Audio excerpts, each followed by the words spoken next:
just shattered dreams. End of times ain't what it seems. Hello, friends. This is Sam Chaney reporting for Weaponized News. Today's June 22nd, 2026. Thank you for joining us on this Monday edition of Weaponized News. I was trying to count out the numbers. Yeah, it looks like we got a cool 666. Now we had another 2 today. Happy belated summer solstice and Father's Day. Kicked off yesterday. Big occult rituals coming down for summer solstice. Keep all that in the back of your mind as world events unfold. What do we have today? There's big falling out, back and forth. I guess we had some type of peace talks.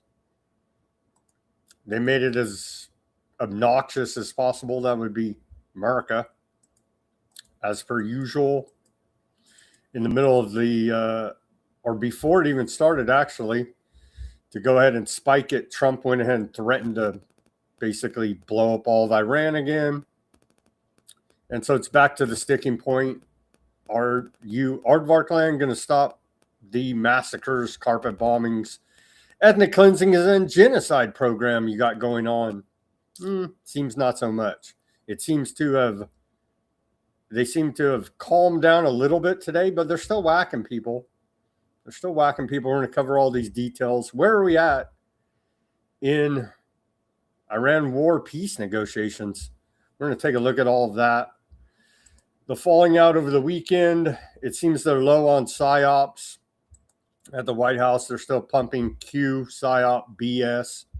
I guess some idiots still believe this, but they're still pumping it. We'll take a look at that. They're launching military-grade PSYOPs out of the White House against the American people. Everyone should be steaming angry about it, but there's people out there that love it, apparently. So we'll take a look at all of these details that have transpired. Essentially, nothing's changed. It's a whole lot of talk for nothing. Aardvark say we will continue to occupy the land we already stole, and we're just not expanding aggressively right now. We'll get into the exact language they're using. It's all quite horrific.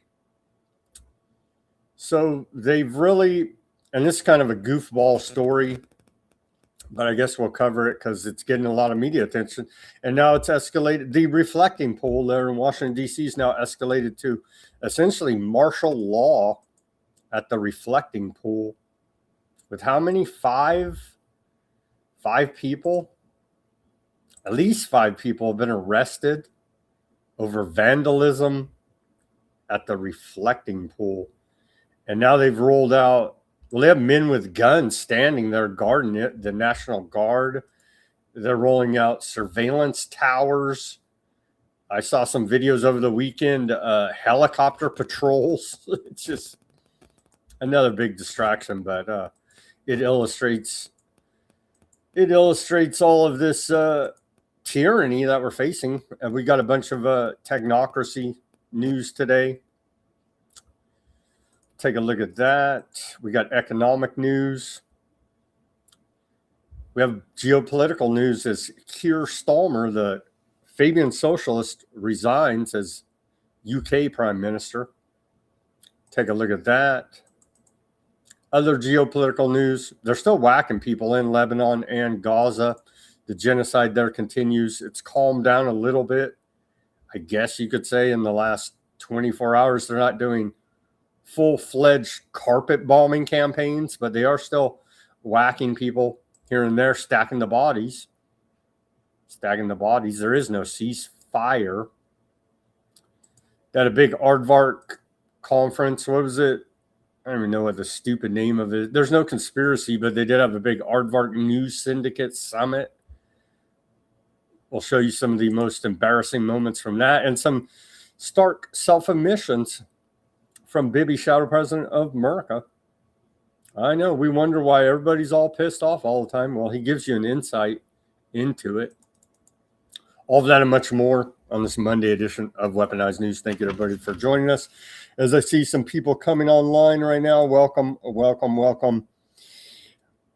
to the chat over there. Let me just check in. Plutonium, welcome. I hope you got the full version of that video. I was posting clips over the weekend with Legal Man.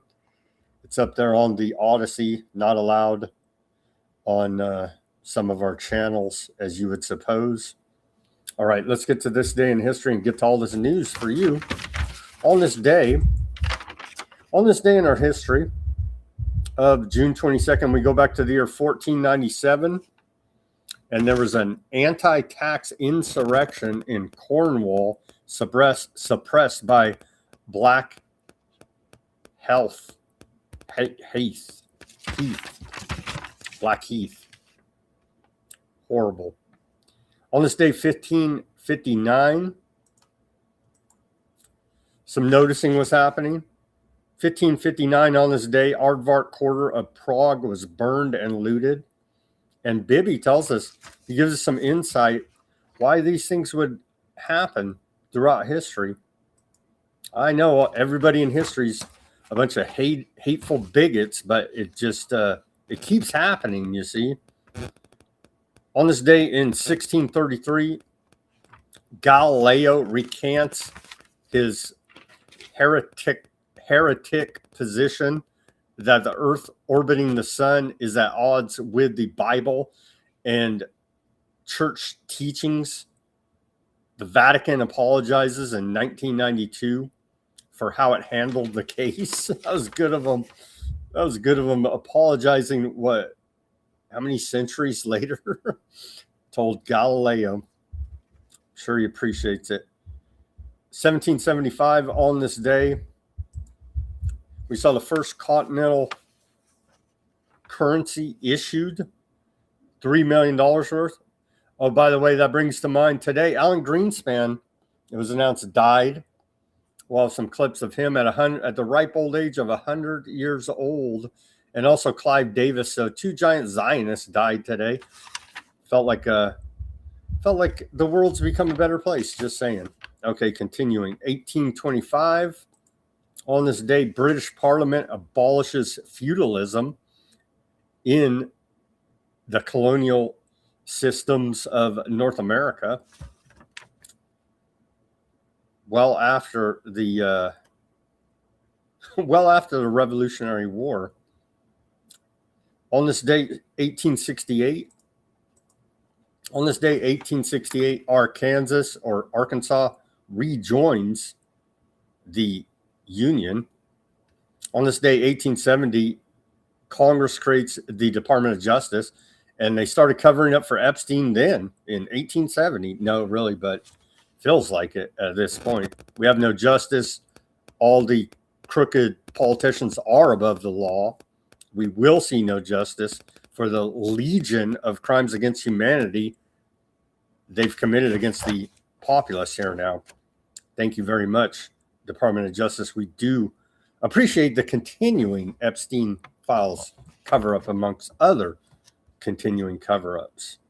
On this day in 1934, John Dillinger is informally named as America's first public enemy #1. On this day, 1940,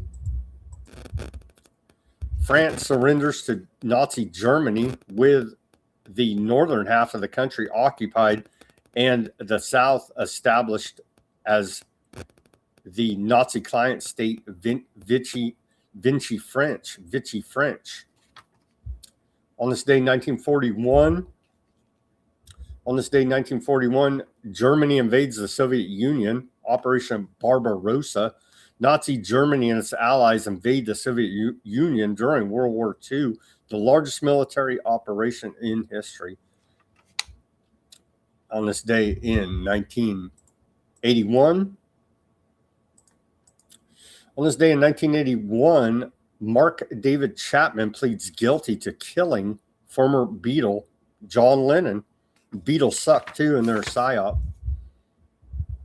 On this day in 2011, Whitey Bulger arrested after hiding for 16 years. Boston gangster Whitey Bulger is arrested outside his apartment in Santa Monica, California. Yeah, he was a rat for the Fed, so there's always that part of the story. Got left out on this day in history. But he was a rat for the Feds. On this day in 2015, South Carolina Governor Nikki Haley, the good Zionist that she is, calls for the removal of the Confederate flag from the State House grounds in the wake of killings in a Charleston church. Destroying our history as per usual, as the good Zionist that Nikki Haley is. And on this day in 2020, U.S. government data shows African Americans 4 times more likely than whites to be hospitalized from the bat problems, highlighting racial disparities for the bat times. Well, they get systemic racism all wrong because that's not the point of it. But yeah, it's the bat times are full on eugenics operation for anybody that cared to have eyes to see. But the racist out there will never point out the eugenics behind public health targeted at the blacks, or very few actually out there, because that's not what they're all about, is it? All right, continuing here, we got a couple on this day in our civil liberties history. On this day in our civil liberties history, we go back to the year 1964, the Esconbedo case, a right to counsel during police interrogations. The Supreme Court on this day overturned the conviction of Danny Esconbedo, holding that criminal suspects have a right to counsel during in-custody interrogations. Esconbedo had been arrested and released January 20th, 1960 on suspicion of murder in Chicago. He was later rearrested and interrogated for 14 and a half hours while repeatedly denied his request to speak to his attorney. The decision, built on the landmark right to counsel trial decision, Gideon versus Wainwright, decided on March 18th, 1963, and set the stage for an even more important decision, Miranda versus Arizona, on June 13th, 1966, which famously held that the police have to inform a suspect of his or her right to attorney before being questioned. Know your rights. On this day in 1966, LBJ signs the Bail Reform Act, affirms rights of criminal suspects.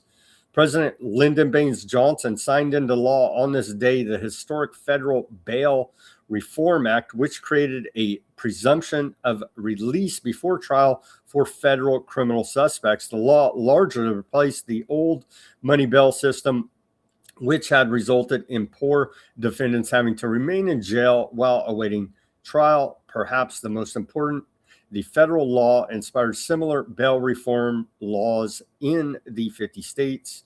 Attorney General Robert Kennedy had set in motion bail reform on May 27, 1964, at a national bail reform conference. And here's our segue to the news.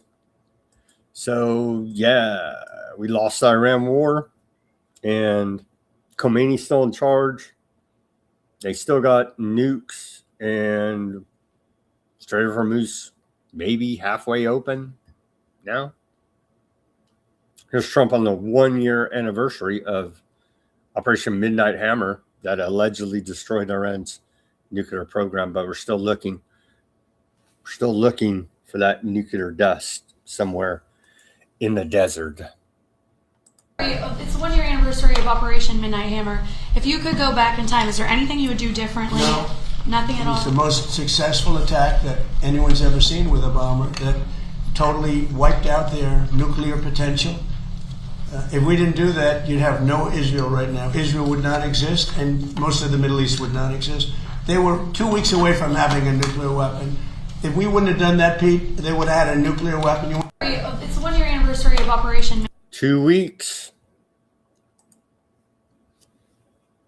2 weeks. Never going to hit us with a nuke.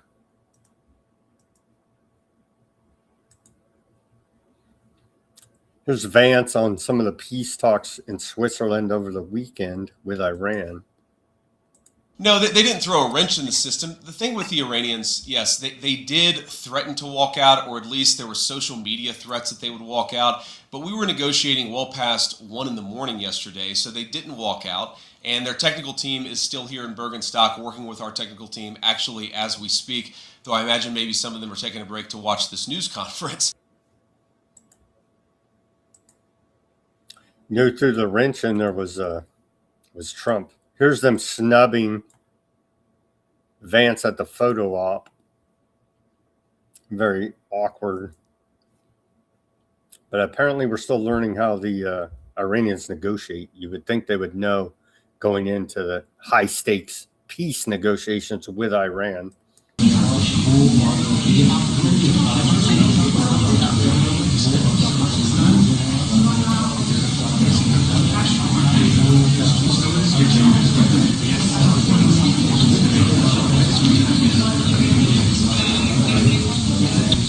Summit को जो है वो आगे बढ़ाएगा और 20 साल के अंदर जो है वो ये सिलसिला आगे चलेगा। वो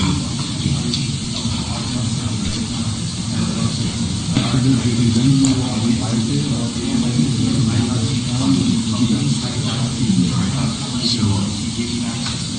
वो इस वक्त कर रहे हैं और विश्वास है कि आगामी वक्त वो काफी ज्यादा। Yeah, bro, your orange man just threatened to blow up Iran again on his True Social. They kind of don't take too kindly to that. Here's Trump earlier today.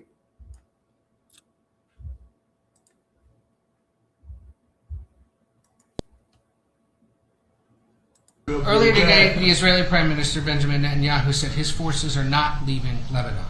That is a sticking point in these conversations. He said it publicly in Israel today. Well, we're going to take a look at it. Well, what would you do to make sure that he doesn't Well, I'm not sabotage going the to tell you deal? what I'm going to do, but it gets solved. I'm a problem solver. I get problem solved real fast, including with Bibi. Really? They put on this whole charade. They've been doing it a while. There's an infighting between Trump and Bibi, between America's two fake presidents. There's no infighting. Bullshit. Bullshit. But Axios, Aardvark mouthpiece, probably should be registered foreign agent over here. They keep putting out these stories. There's no fighting between them. They're on the same page. They're in the same cult. More from confused Vance here, acting confused, playing the part. These negotiations that you believe that people are not always acting in good faith. Have things changed over the past 36 hours during your meeting with Iran and the other mediaries? No, all I mean is, look, whether good faith or bad faith, you can't trust anybody's words. You have to trust what they actually do. Letting in the inspectors is a big deal, but again, we're going to see what they actually let the. Isn't that counter? Just trust the plan. Isn't that counter to idiot psyop narratives? Mr. Technocracy, J.D. Vance said right there, you can't trust anybody's words. You have to trust what they actually do. You've been lied to enough by Trump out there, MAGA? I know MAGAs are not watching our show, but man, talk about thick. Talk about thick, man. These people are thick. Everybody's fully aware that Iran will agree to have major weapons inspections in order to ensure nuclear honesty long into the future. Trump posted that earlier today on the anniversary of Operation Midnight Hammer, where they told us we destroyed Iran's nuclear capability. The intelligence community told in briefings to the White House and to the Senate that Iran was not an imminent nuclear threat to America before we launched the attack that killed their head guy, Supreme Leader Khomeini, like over 50 of their top dudes, killed 3,500 Iranian civilians, all for made up BS to please Shadow President Bibi, essentially here now. Iran unveils memorial for children killed in Minab school massacre. And again, this is a ritualistic blood sacrifice to kick off the Iran war. The head of Iran's Hamadan Municipality, Urban Landscape, and Green Spaces Organization announced the unveiling of a memorial, Minab Angels, honoring over 160 children killed in the U.S. strike on the Minab school at the opening of the Iran war.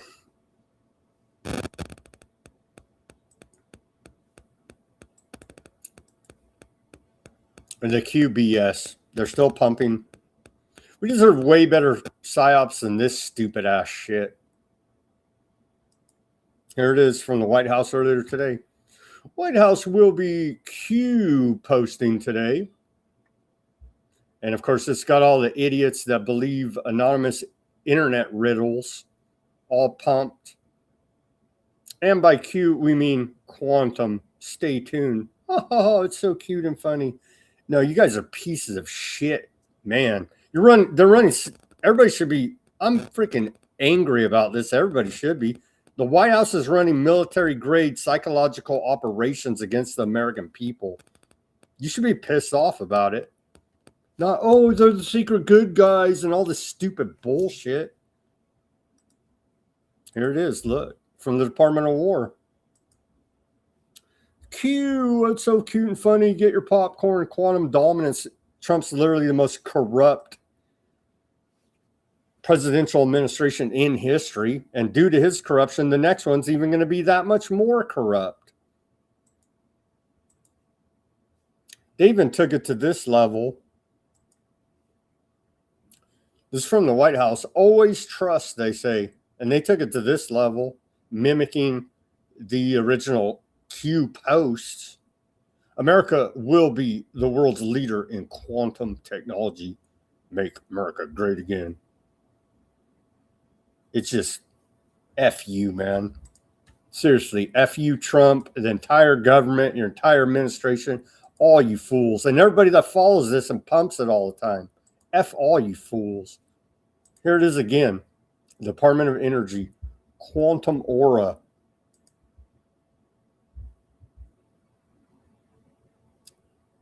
As the Trump administration destroying what little credibility and political capital we had around the world, they're destroying it to bring in the new era, the new world order, the greater North America, our region of one world government. Yeah, these guys got it right. F Operation Trust 2.0 uncensored.ai posted this on the X. They say, what was Operation Trust and how does it compare to QAnon? Operation Trust was a Soviet counterintelligence operation from 1921 to 1927 that created a fake anti-Bolshevik resistance to convince real dissidents they didn't need to act because others had it handled. It promised the arrest of top Bolsheviks and the restoration of capitalism. QAnon mirrors this by telling followers the military is in control, PDFs are being arrested, and the plan is in place. Both create complacency through false hope, letting the system solidify while dissidents wait for a phantom savior. Indeed. And these evangelical Christian Zionists are running the same type of pacification stand down psyop on their flocks as well. So there's many of these stand down psyops. The good guys are in charge. No, the entire government is a freaking crime syndicate. And again, I don't care if you make Jesus Christ president, it's not going to make a damn difference. You understand? Damn, man. These people are so thick. They're rolling out technocracy in our face, and idiots cheered on.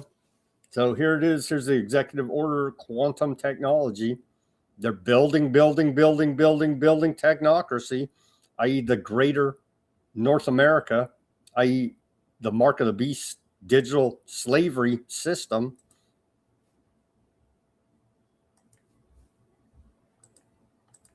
Quantum technologies represents the next generation of innovation across computing, sensing, and networking with enormous significance for our country's economic growth, scientific research, and cyber security. It's really a big deal that we're doing today, and the country is doing really well, as you know. In 2018, I signed the National Quantum Initiative Act into law, which led to doubling the federal government investment in quantum research and development. I think you all know about that. That helped unleash billions of dollars of private investment in America's quantum industrial base, promoting significant scientific and technological progress like we've never seen before, actually. We want to keep that positive momentum going in America with the orders that I'm signing today, and these will really have place it a big step forward. We're already the leader by a lot, and we're going to be now the leader by a lot more. The first executive order launches a national effort to produce.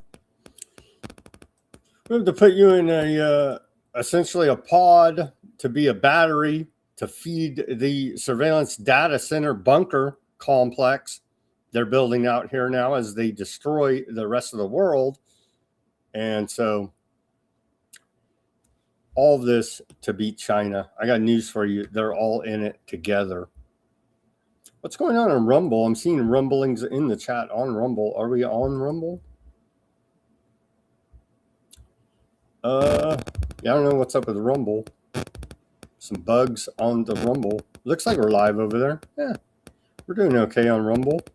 Yeah, maybe we just had some hiccups. I don't know. Maybe not. I don't know what's up with Rumble. Sometimes they do have some over here on my end. It says we're streaming live on there right now, so I don't know. It's something on their end. Anyhow, thank you if you come on. If you're on Rumble and it works, thank you for tuning in. If you come over to the other channels, thank you for joining us on a channel that works. We got enough of them. One of them should work. All right, Howard Lutnick. Yeah, how the hell is Howard Lutnick still the Commerce Secretary? That in and of itself should tell you, yeah, the Patriots good guys are in control. You're as obtuse as a freaking blue-haired social justice warrior running around screaming, cut your penis off at this point. If you're a MAGA American flag waving idiot, you two, I see you all as the same idiots, obtuse morons.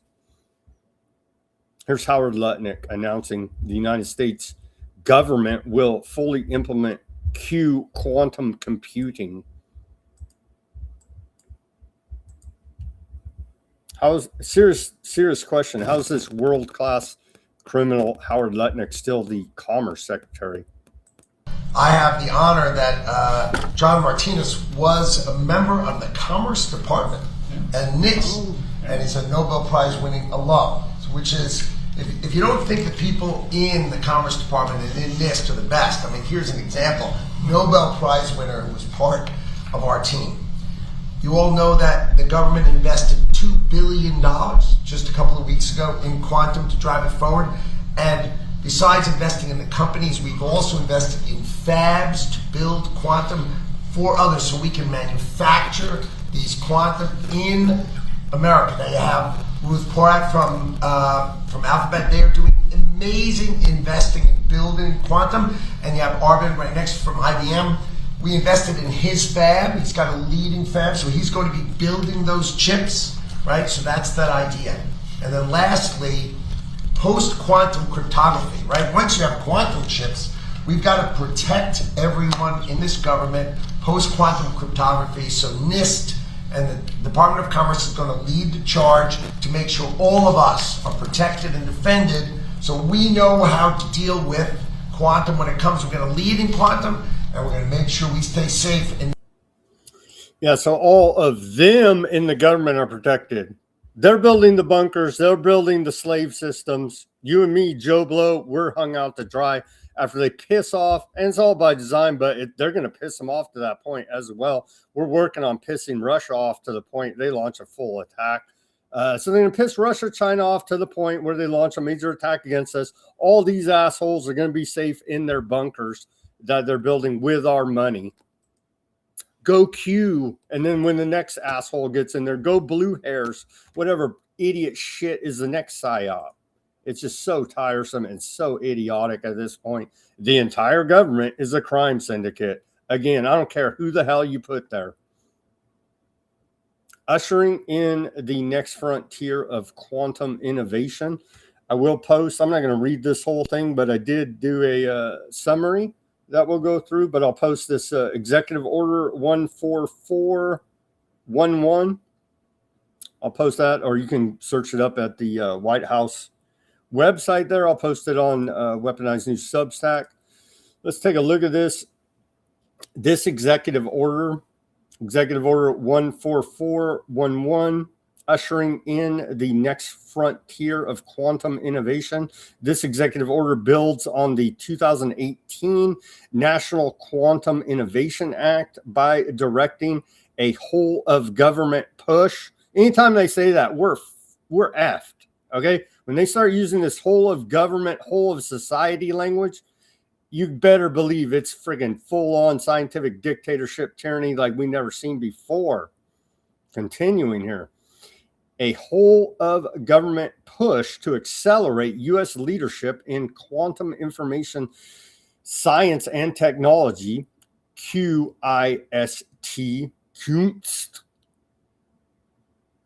with emphasis on commercialization, deployment of quantum computing, sensing, networking, domestic supply chains, workforce development, international alliances, and security protections. It establishes efforts like the quantum computer for application development and discovery sciences, updates the national quantum strategy, sets timelines for agency plans, prioritizes public-private partnerships, i.e. fascism, and expands counterintelligence via the FBI's QCPT team.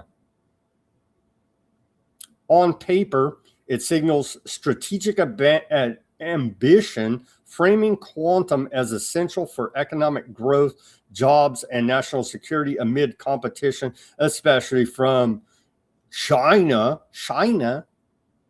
It promotes practical steps like standards, benchmarking, advanced market commitments, and allied coordination. However, the executive order exemplifies familiar pitfalls of top-down industrial policy in engaging tech, heavy reliance on federal coordination and taxpayer resources with ambitious but vague timelines, over optimism about near-term breakthroughs, notable emissions, particularly on post-quantum cryptography migration, risks of bureaucratic bloat, cronyism, and inefficiency, and insufficient grounding in the field's persistent technical and economic realities. They don't care when they got government backing. They don't care. It's a whole of government approach because it's scientific dictatorship, technocracy, you see. Continuing here.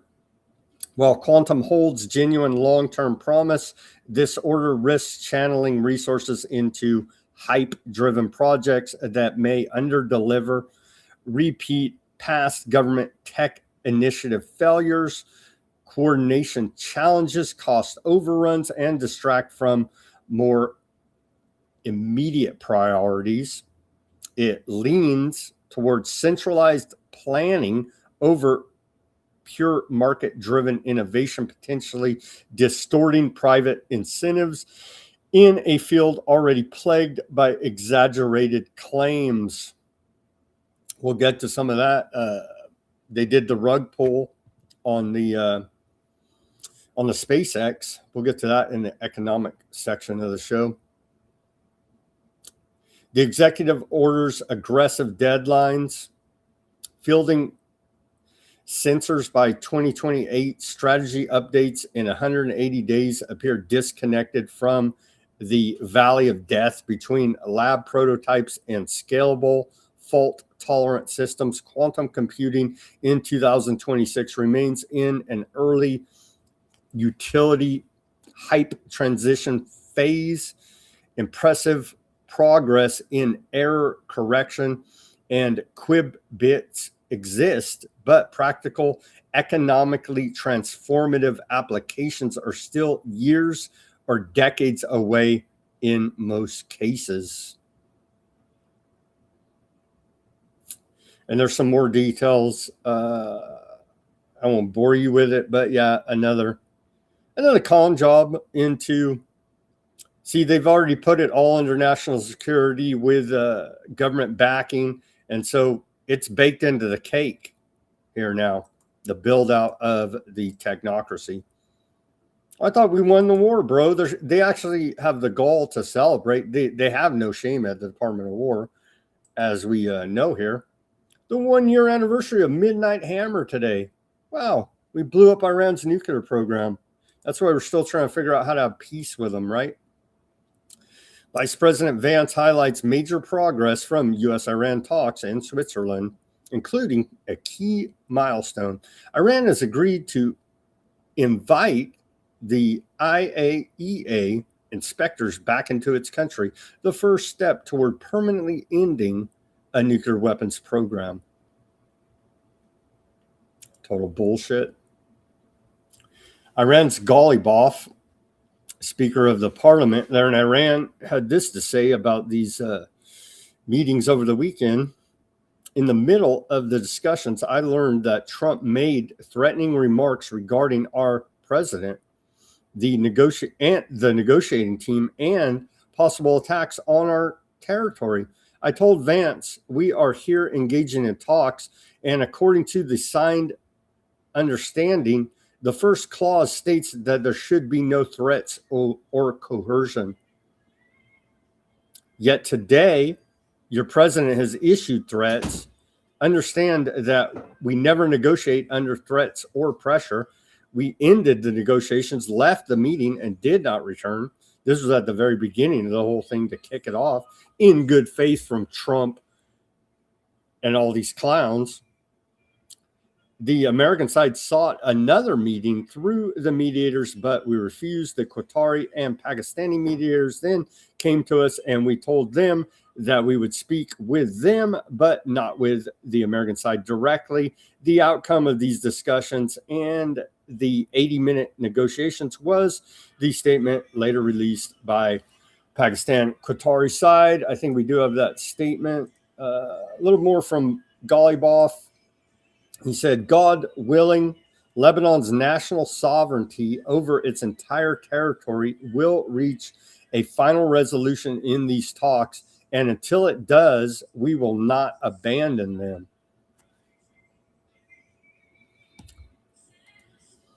And here's the statement released, joint statement released by the state of Qatar and Pakistan in regard to all of this ridiculousness. Can we get serious when we're trying to negotiate peace?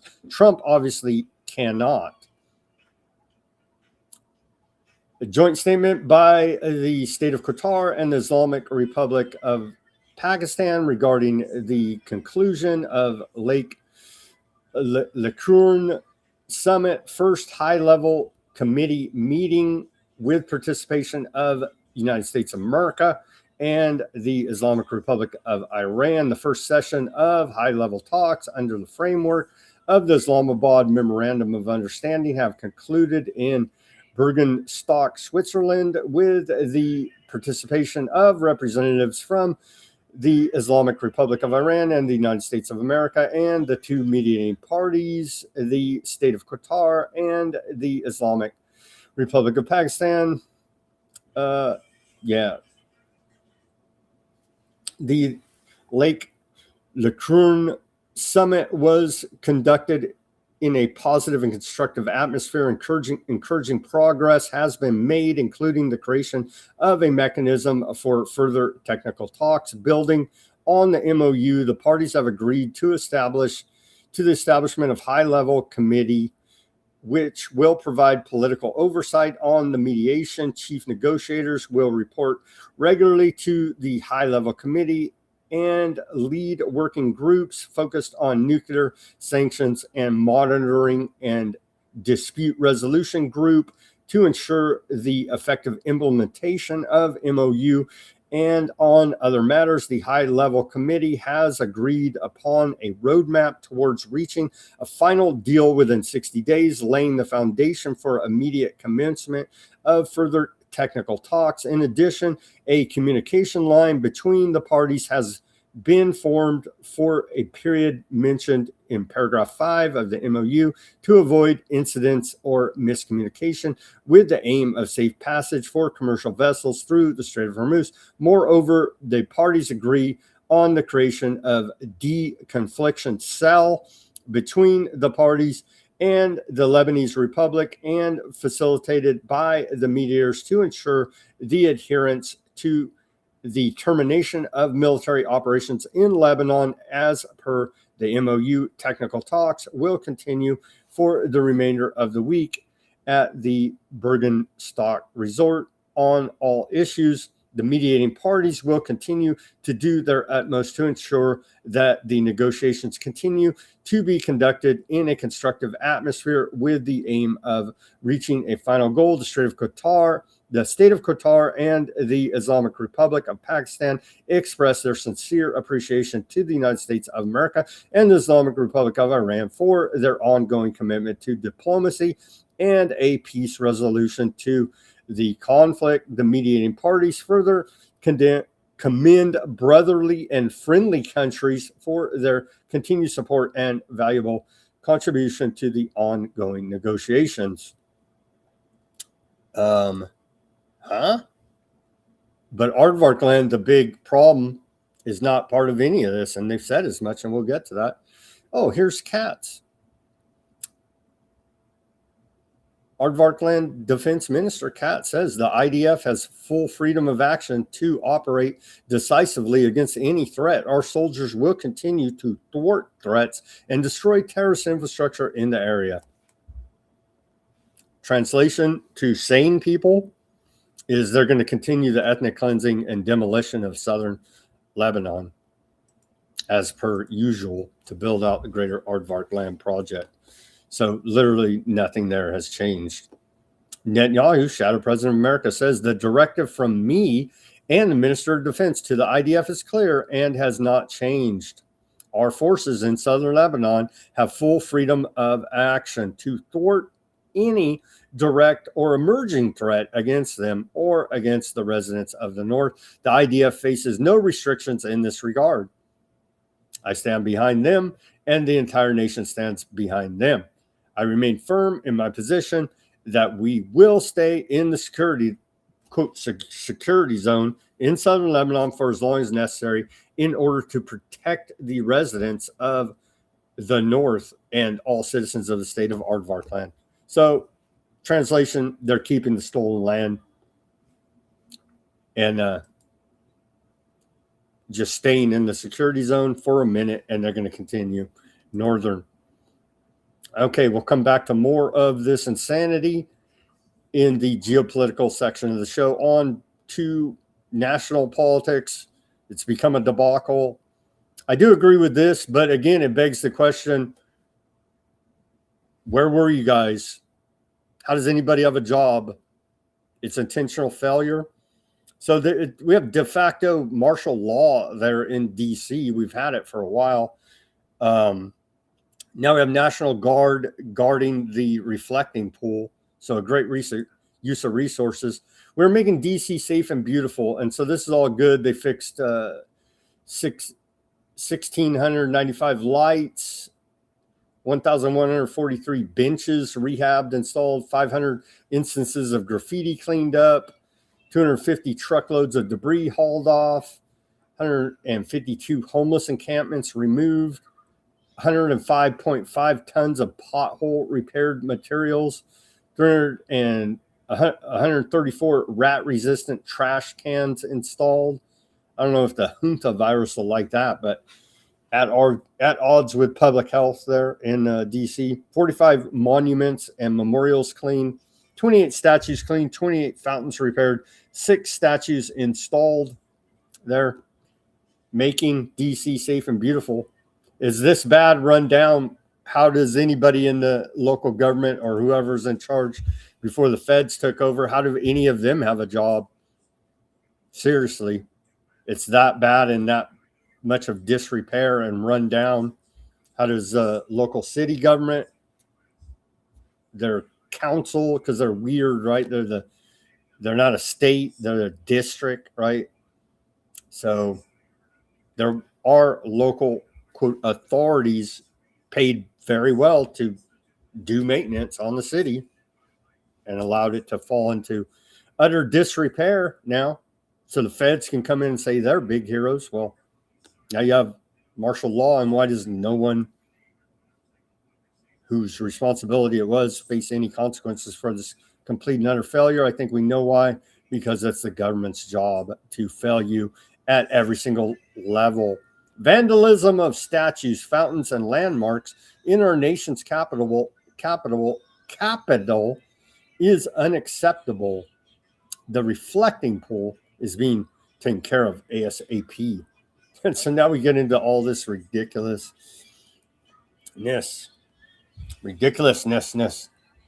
On of the many statues and fountains that we rebuilt, renovated, cleaned, and fixed, the only one that was vandalized was the reflecting pool.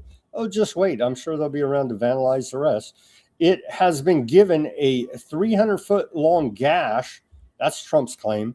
Chemicals have been illegally placed in the water, and the beautiful new grass field has been destroyed with a gigantic 8647 chemically carved into it, probably inspired by dirty cop James Comey.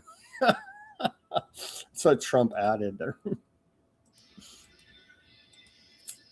The reflecting pool. And so now they, 5 people have been arrested for alleged vandalism on the reflecting pool.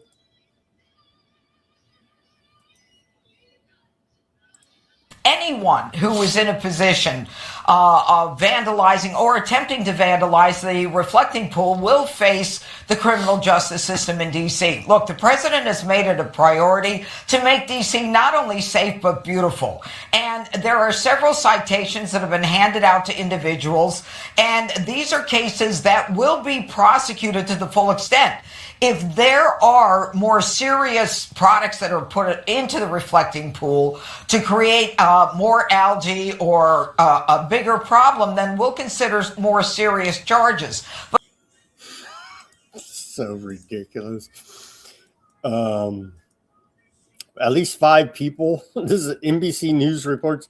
At least 5 people arrested in alleged tampering with reflecting pool. Officials say. Trump repeated his claim. I think we do have the post here. Where's the post? Here's this ridiculousness in a Team Algae protesters back at the reflecting pool.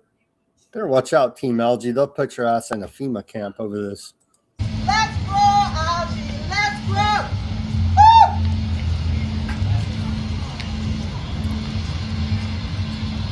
Let's grow, algae. Let's grow. Woo! Team Algae protesting at the reflecting pool.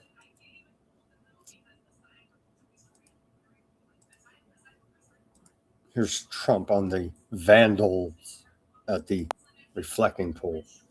Beautiful color, beautiful everything. You could never get anything like that. We're going to be able to do it for about 1.8 million, and it's going to take 1 week. It's going to be something very special, and it's going to be a beautiful color. I'm using swimming pool material. It's going to be blue, beautiful blue, which is what they always wanted. Everybody's looking at that reflecting pool. They can't believe it. Reflects. We used a dark blue. It's called American flag blue.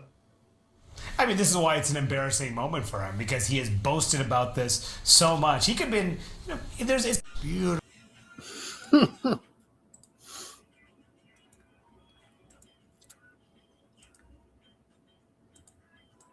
Here's a report by NBC News. President Trump is blaming vandals for the problems at the Lincoln Memorial reflecting pool. ABC News takes a deeper look at it. So more than $16 million in taxpayer dollars have been spent renovating the Lincoln Memorial reflecting pool. But just days after that project finished, the water is turning green and the brand new coating is already peeling off the floor. Now, Trump says the pool has to be partially drained to fix this, and he's blaming vandals for the deterioration without providing any evidence. Now, an administration official tells us that as of last night, 5 individuals have been arrested for vandalism. I spoke to a 3-time U.S. Olympian who tells me that he was arrested after he touched a piece of the lining that was floating in the water. He tells me, quote, "I did not remove, I did not damage, I did not rip, tear, break, destroy, or harm any part of the reflecting pool." He also tells me that he was held for 5 hours before being released and charged with destruction of government property. The companies that renovated the pool, they were awarded these no-bid contracts worth nearly $15 million, despite having virtually no federal experience doing these federal contracts. Trump also originally said that this renovation project would cost $1.5 million and take 2 weeks. It has now cost more than $16 million and taken 3 months.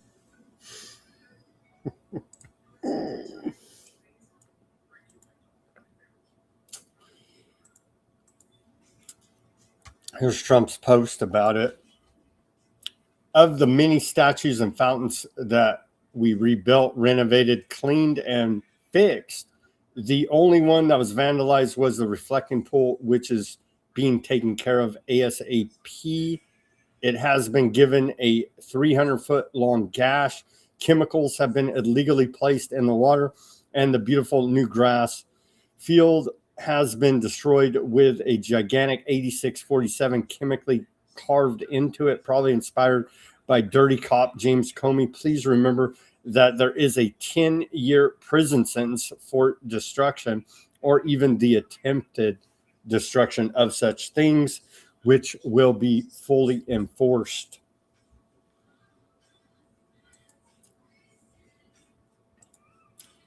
So it's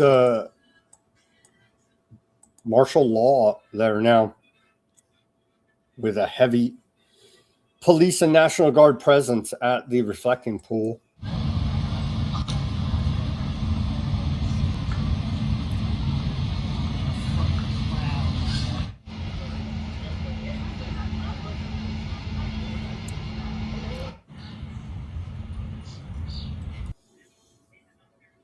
So now men with guns are patrolling the reflecting pool. And if that wasn't enough police presence, they've now rolled out mobile surveillance towers. And I did see some helicopter patrols as well. Here's the surveillance towers. See with your eyes. It looks like it, yeah. Wow. Is this just going to do laps? Do you know? Can you answer that? That's all right. New to we.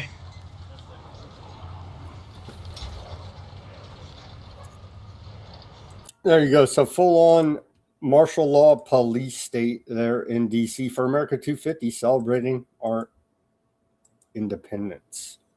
Freedom 250. Let's hear now from Inner Room, Acting Secretary of Labor Keith Sonderling, celebrating America 250. America is a nation of achievers, and this July 4th, we are celebrating the ultimate triumph, 250 years of the American spirit. I am personally inviting you to the National Mall for the Salute to America celebration on July 4th in Washington, D.C. Join us for an I wouldn't trust a damn thing these feds roll out for you. For all we know, they'll set you up, man. Here's little Marco Rubio. Secretary of State. Strangely enough, not a real major part, at least publicly, of Iran peace talks.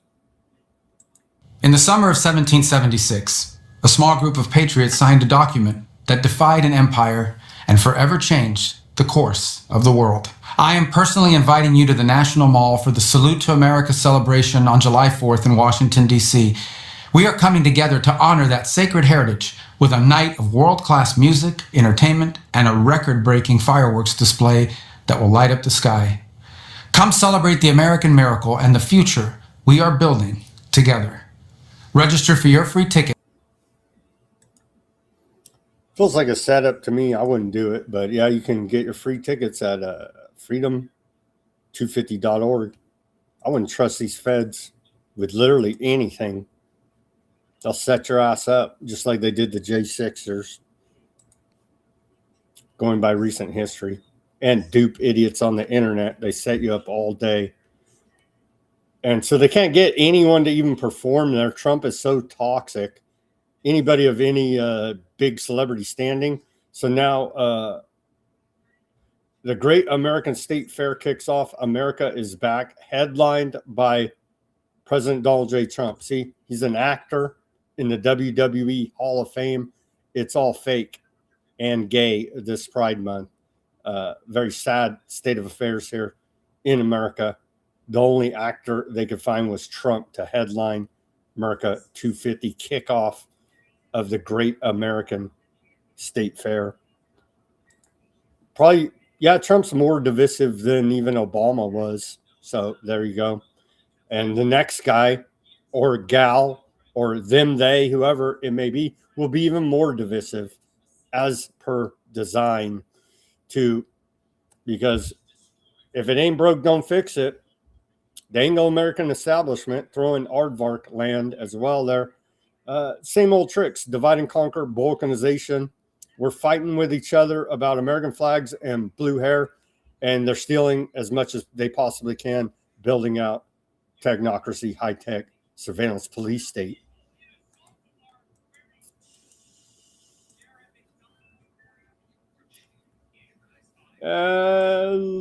We got Technocracy news here a little bit. Let's take our live commercial break now, and we'll come back with an announcement from Space Force. Thank you, everybody, for joining us on this Monday. Apologies if there's some glitches out there on the Rumble. Not on my end, so it's on Rumble end. But thank you for joining us on this Monday. Give me that like, share, subscribe, push that notification button. We just covered hardcore news, except for the stupid reflecting pool there about world peace. All commercial free for an hour. So give me that like, share, subscribe, push that notification button. I appreciate it. Everybody go to weaponizednews.com/shop. Get yourself a holograph sticker over there for Pride Month. All the colors of the rainbow. You can see right there. If you don't want to celebrate that, we have the white background and the clear background. weaponizednews.com/shop. We have the 3 stickers over there. We have some baseball caps, coffee mugs, t-shirts, shot glasses.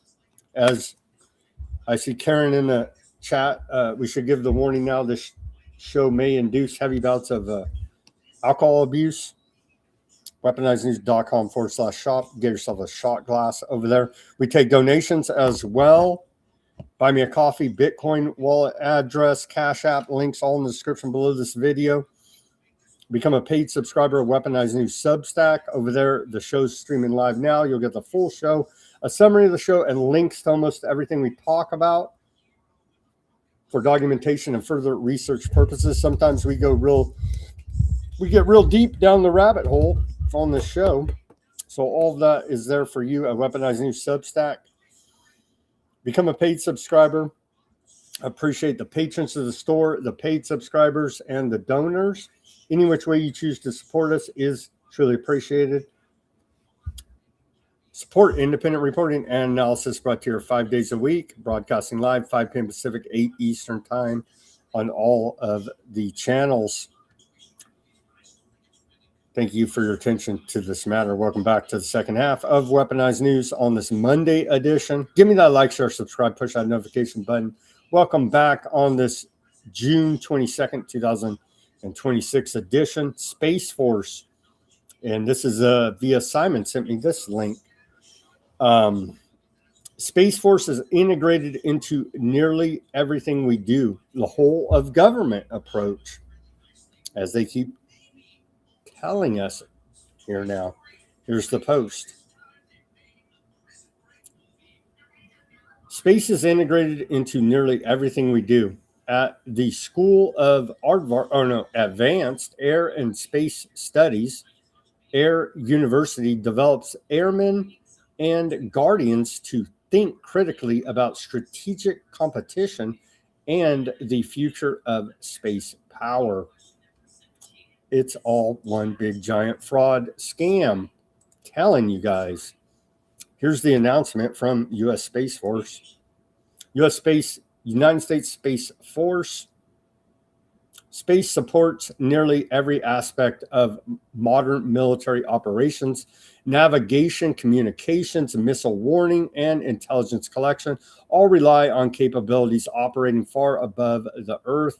As competitors expand their capabilities and commercial companies reshape the domain, military leaders are being challenged to think differently about deterrence, risk, and the role space plays in future conflict.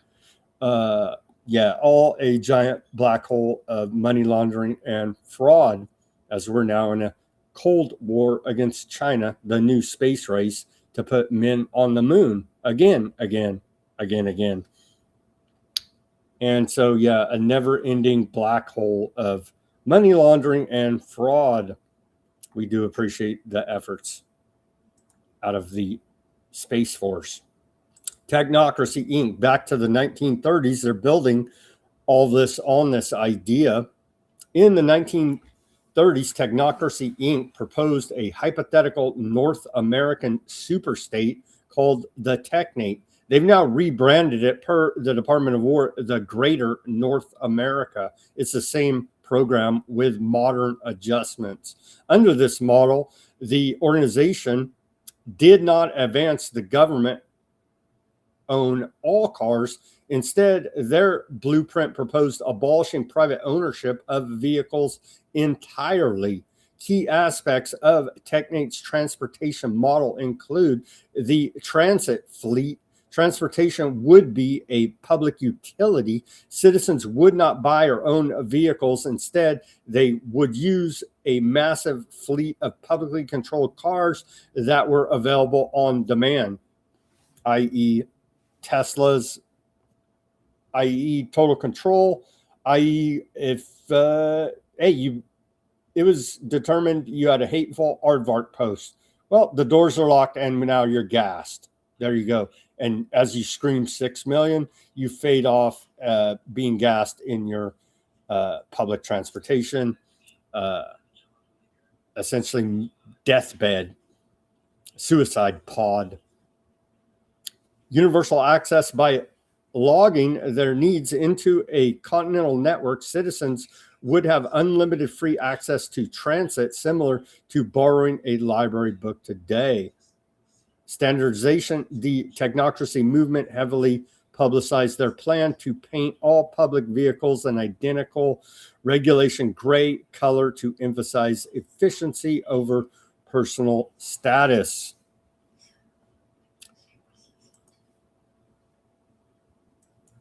And that was a post by Hackable Animal. Trying to get that guy on the show, but he's kind of like done with it. He lives in the hills of West Virginia, and he says he's pretty much done with it. I was talking to him, but didn't seem high priority for him to come back and start doing some shows again. Anyhow, he still posts now and again. The core philosophy, science of social engineering, championed primarily by Howard Scott, the self-styled chief engineer of Technocracy Inc. The movement argued that human behavior could be directly and safely governed by manipulating the physical environment rather than passing moral laws or relying on democratic politics. Instead of appealing to human nature, Scott argued the system should be engineered to make certain behaviors impossible or illogical, i.e. Brave New World. The trolley car parable. To illustrate the science of social engineering, technocrats famously pointed to the example of a trolley car or railway carriage. The problem In early society, warning signs and laws were used to prevent passengers from standing on the open platforms of moving railway cars, which led to injuries. The engineering solution, instead of relying on police, conductors, or the passengers' moral compliance, engineers redesigned the physical platform itself with gates and physical barriers. The result, the environment forced the correct behavior, making accidents impossible regardless of the passenger's intent. Scott and his followers applied the same logic to entire nations. They believe that by scientifically mapping the exact energy requirements of society, experts could design physical systems that guaranteed abundance, minimized human conflict, and abolished monetary debt in favor of energy certificates, i.e., silent weapons for quiet wars, i.e., technocracy, i.e., the greater North America. Palantir is proud to support U.S. Army's next generation of command and control. And so that's a post by Palantir. You can see it right here on their X. And then they put out this press release, which may or may not be loading, but there you go.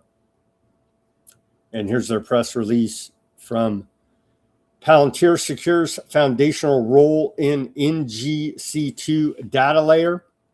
Palantir, a global leader in artificial intelligence and data platforms, today welcomed the U.S. Army's announcement that it has established the next generation command and control data layer baseline.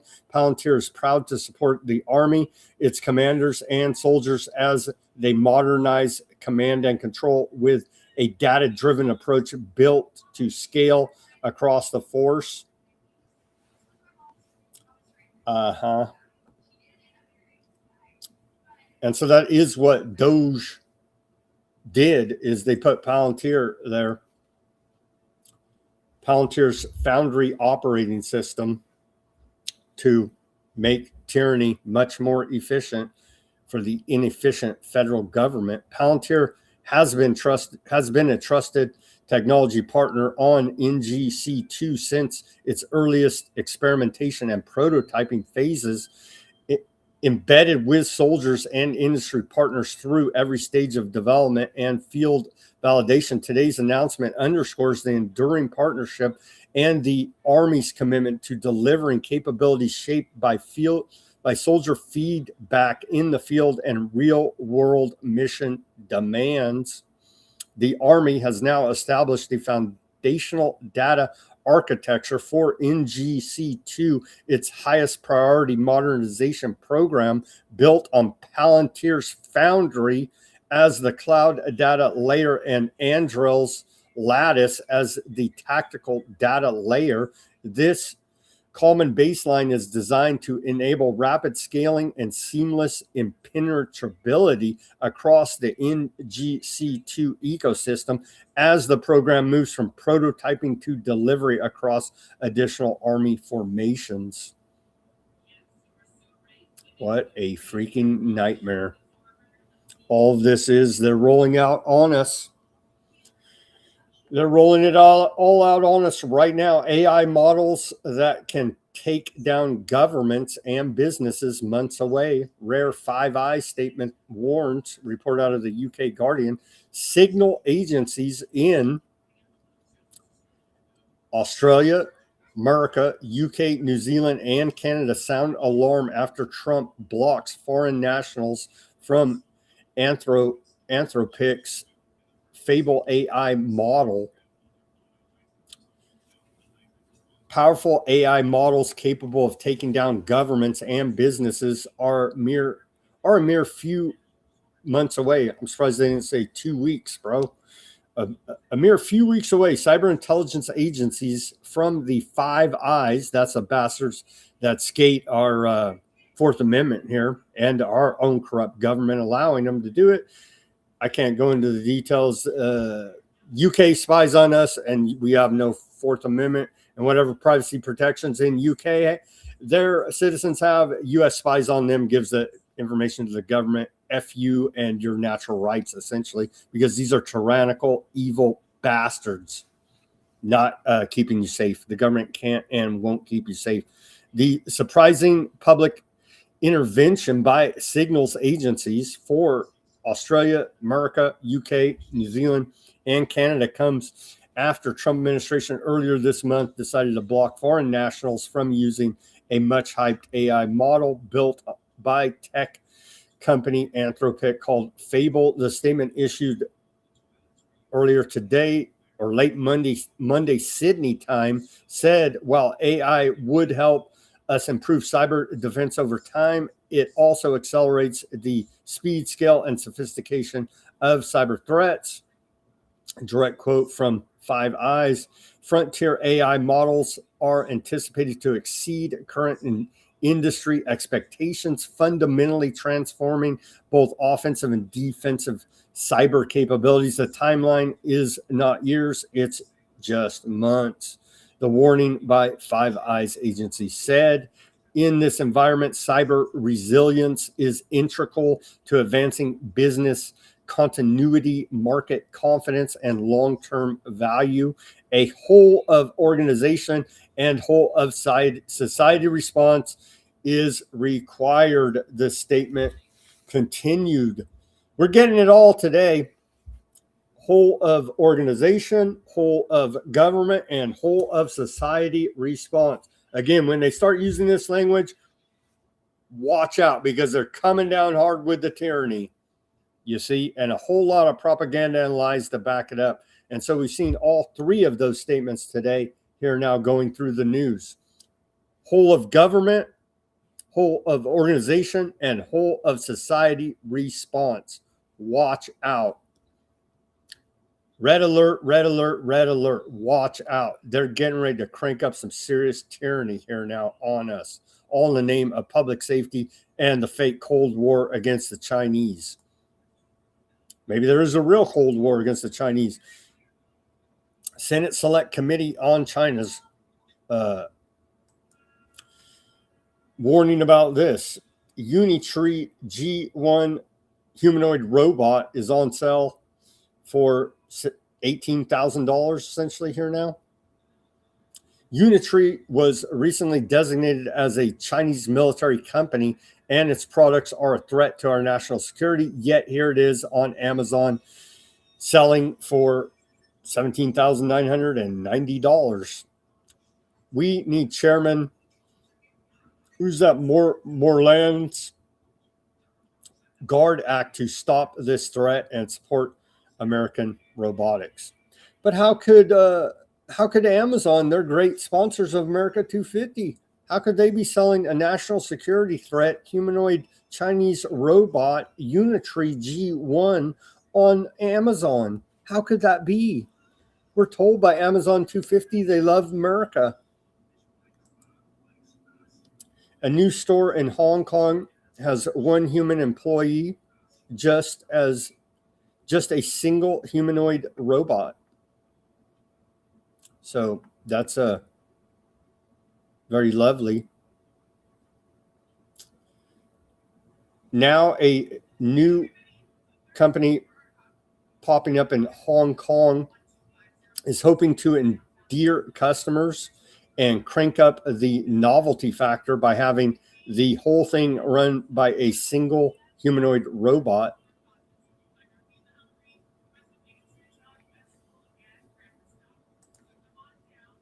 Inside FBI's 22,000 square foot fake town for cyber war training, the FBI has revealed a 22,000 square foot fake town it uses for cyber war training.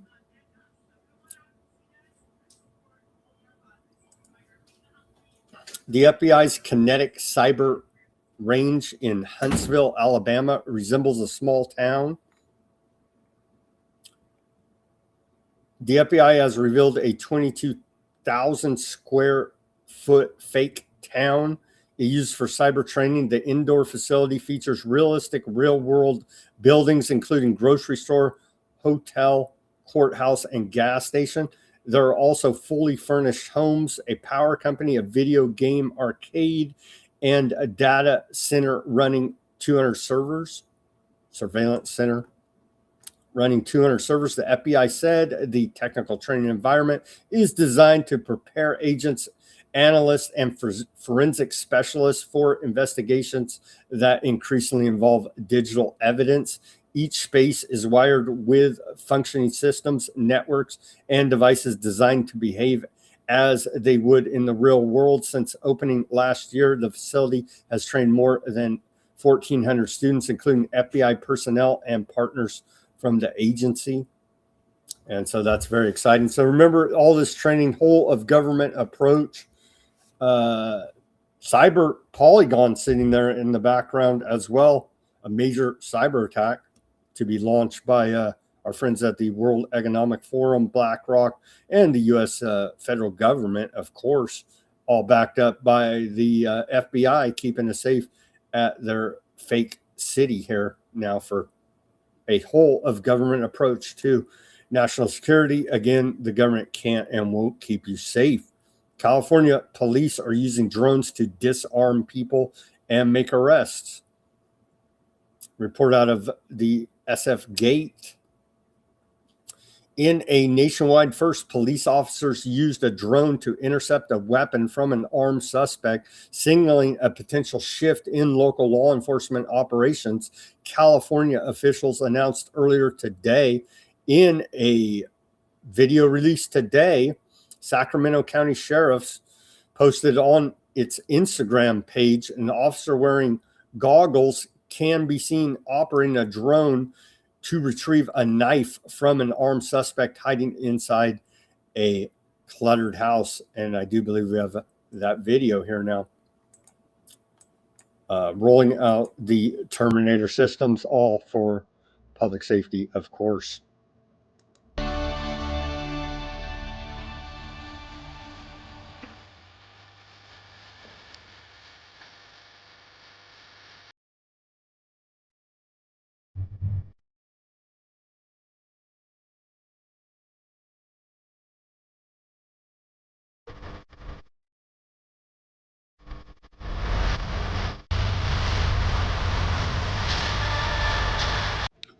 Of course, the classic Mission Impossible music there, probably get tagged for copyright. Government just, it's a whole government approach. They own everything. They never get in trouble for copyright.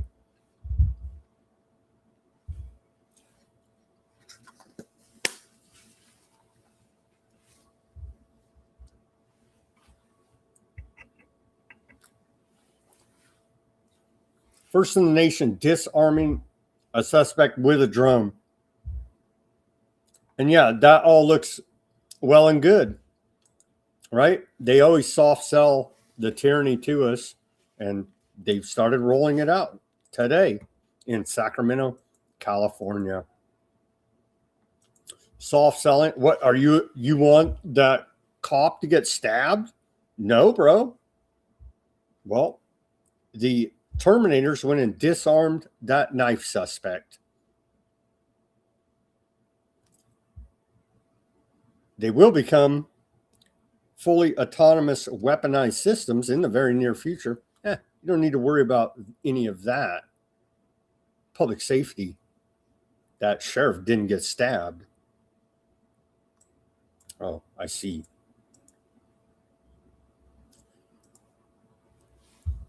Clive Davis, big Zionist PDF criminal, music mogul, died today at the age of 94. We're told that he's a genius, mega music mogul. I see him more as a social engineer, destroying American culture and brainwashing the youth. But this article from Showbiz 411 says, R.I.P. Clive Davis, 94, genius, mega music mogul with golden ears legacy, from Janis Joplin to Whitney, Springsteen, Simon and Garfunkel, Patti Smith, and more. And so he's credited with discovering.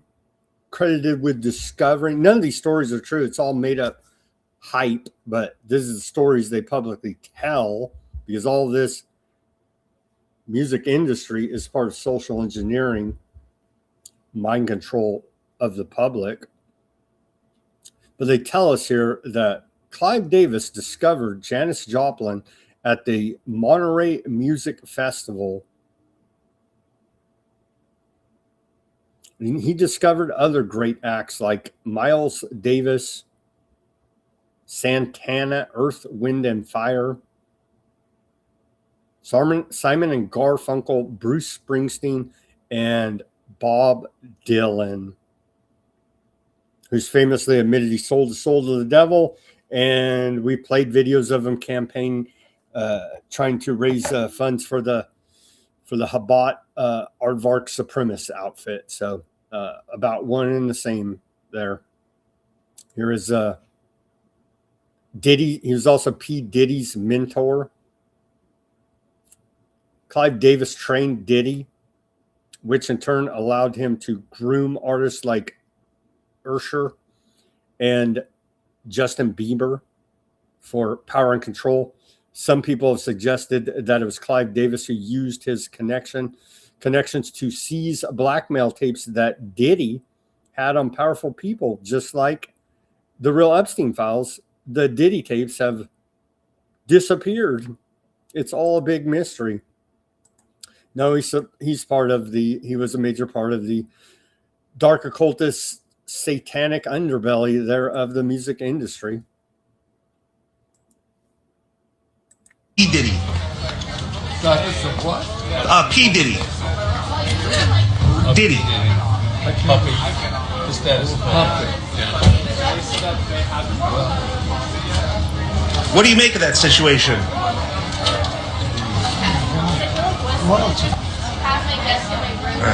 No comment from Clive Davis on P. Diddy. Mr. Davis, you were a major influence on the career of P. Diddy. Have you spoken to him since the federal raid? Yes. Have you spoken to Sean Combs?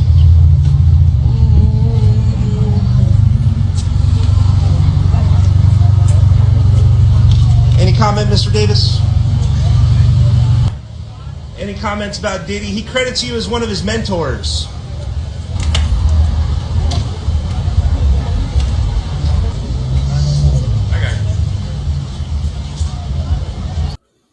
No comment there from Clive Davis, one of P. Diddy's mentors. Alan Dershowitz to sit for House oversight interview on Epstein. Epstein's attorney there.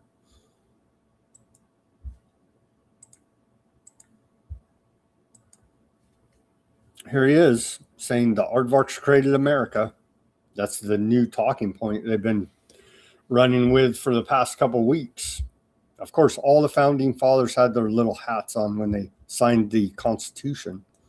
The ambassador, who's also a Republican, said, well, you might say that America let Israel survive, but it's Jews who created America. And he goes through, how much of America was based on the Torah, how the original symbol of the United States proposed by Benjamin Franklin was Moses parting the sea, that, many of the original symbols of America come from the Bible. And there are many references to the Bible in the early writings of American patriots. I quote some of them in my.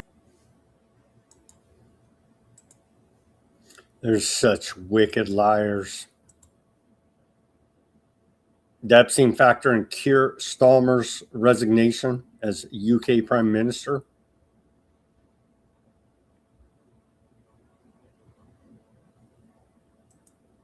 Also, the estimated 250,000 rape inquiry report there. Also part of, I'm sure, pressure. Well, Starmer played his role. Now he's out. We'll cover that. In the geopolitical section, Emma Catherine says on the X, everybody should follow her. She does great work interviewing the victims of MK Ultra and SRA abuse. She says it's crazy how everyone stopped talking about the Epstein files all of a sudden well, Trump launched a major war against Iran, which I do believe in large part was one of the goals of that war, to distract attention away from the Epstein files. She goes on to say, this is why the parasitic PDF cultist class treat humanity like sheep. They know they can share their most diabolical things they do to our children. Watch us react with outrage, then bring us the NBA Finals and the World Cup, and we're back to eating bread at the circuses as if nothing happened. We need to do better. Indeed, we continue to report out of duty here now about the Epstein files every day since they've been released. The latest tranche. Let's watch this report out of the UK Courier.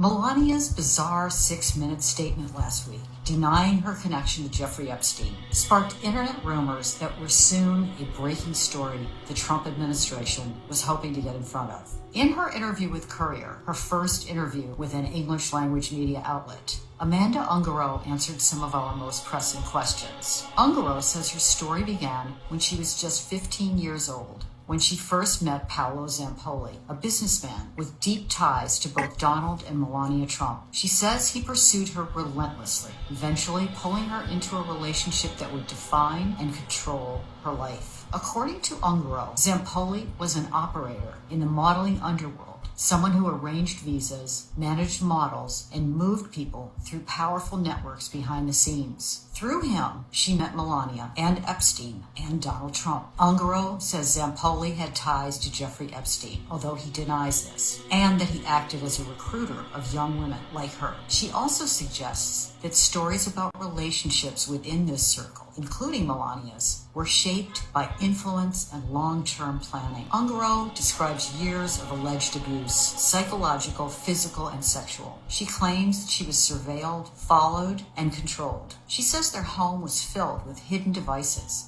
and that her life became something closer to captivity than partnership. In public, she was close to the most powerful people in America. Zampoli was so tight with Trump that the couple sat at the Trump table at both inaugurations and spent holidays with the Trump family, attended events at the White House and gatherings at Mar-a-Lago. But that proximity to power did not help when Ungaro says Zampoli had her deported to Brazil and separated from her son. She is caught in an ongoing legal battle. She says Melania ignored her plea for help, and she says she's willing to testify before Congress. Melania's 6-minute statement may have been an attempt to shut something down, but it also might have revealed the weak link in the Epstein cover-up. They're saying old Paolo Zampoli introduced Melania to Donald via a party in New York, Kit Kat party in the late 1990s.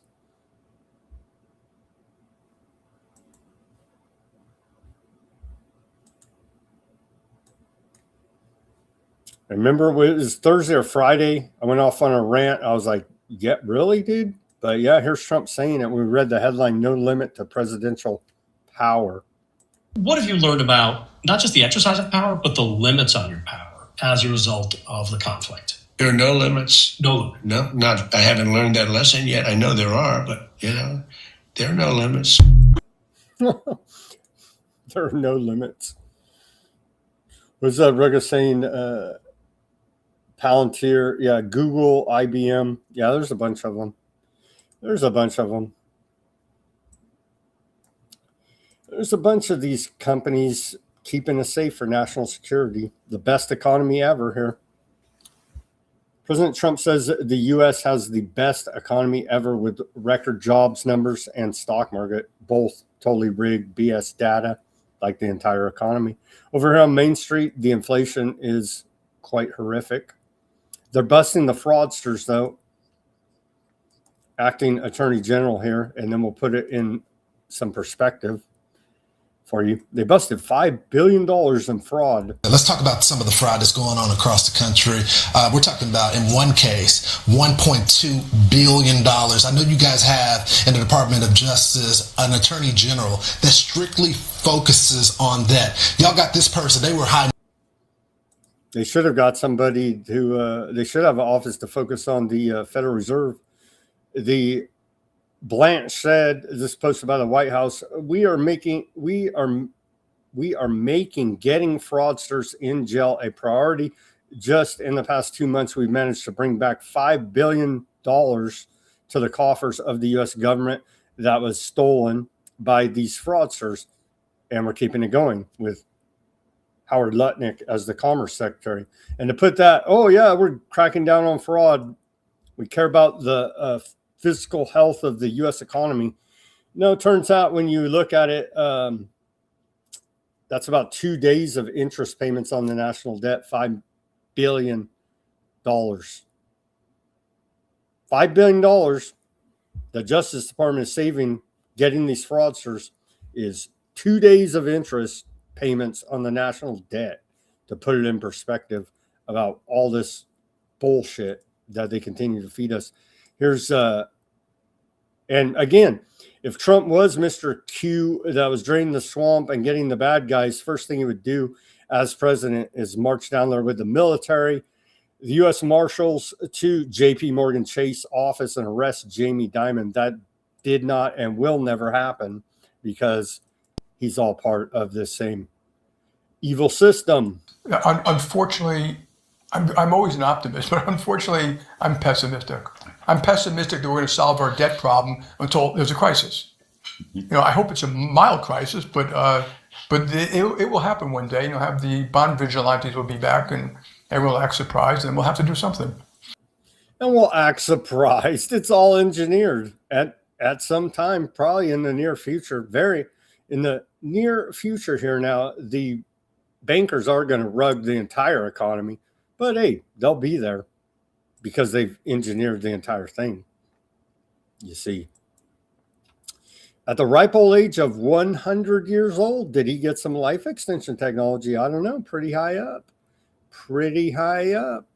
Alan Greenspan sold out his early libertarian sound money roots to go ahead and be corrupted by the central bank cartel, and they made him chairman of the Federal Reserve. Dead at age 100. Old Kissinger lived to be 100 too. So it seems if you're high up in the evil cartel and done a lot of evil for him, you get to live to be 100, it seems.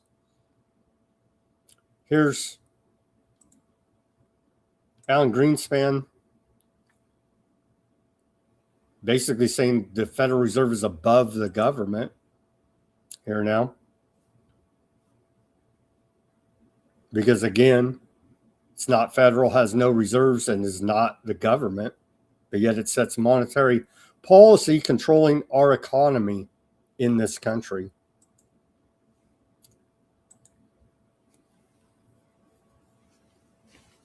What is the proper relationship? What should be the proper relationship between a chairman of the Fed and a president of the United States?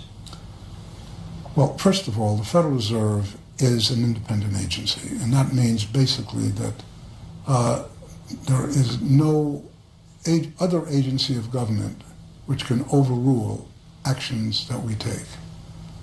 So long as that is in place and there is no evidence that the administration or the Congress or anybody else is requesting that we do things other than what we think is the appropriate thing, then what the relationships are don't frankly matter. And I've had very good relationships with presidents.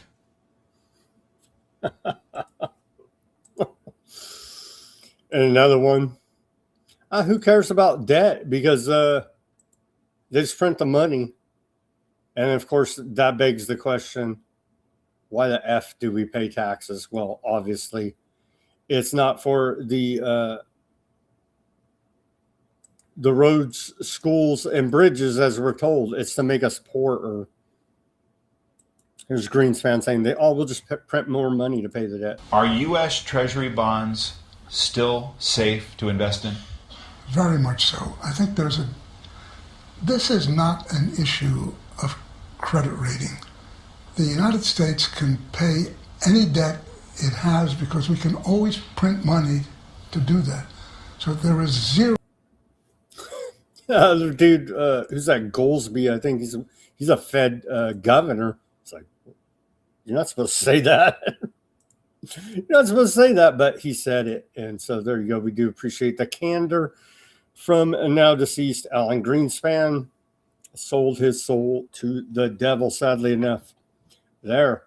Google, we had some Google news here, Ruckus. Google is investing around $75 million in independent movie studio A24 as part of a new artificial intelligence research partnership. Google's DeepMind AI unit and A24 are aiming to create new tools for movie production and distribution. So some more AI slop. Isn't it so wonderful? SpaceX, and this was earlier today, it even got worse. Let's get to this. SpaceX has signed a $6.3 billion compute agreement with Reflection AI, worth $150 million per month from July 2026 through 2029, according to CNBC. And then it's even worse than this, but here's your rug pull. We warned you about this at Weaponized News because anybody following it could tell you this is exactly what was going to happen, and it did happen today. Elon Musk SpaceX falls 10.5%. This was this morning. It fell even worse than this, erasing $250 billion from its market cap today. It's even...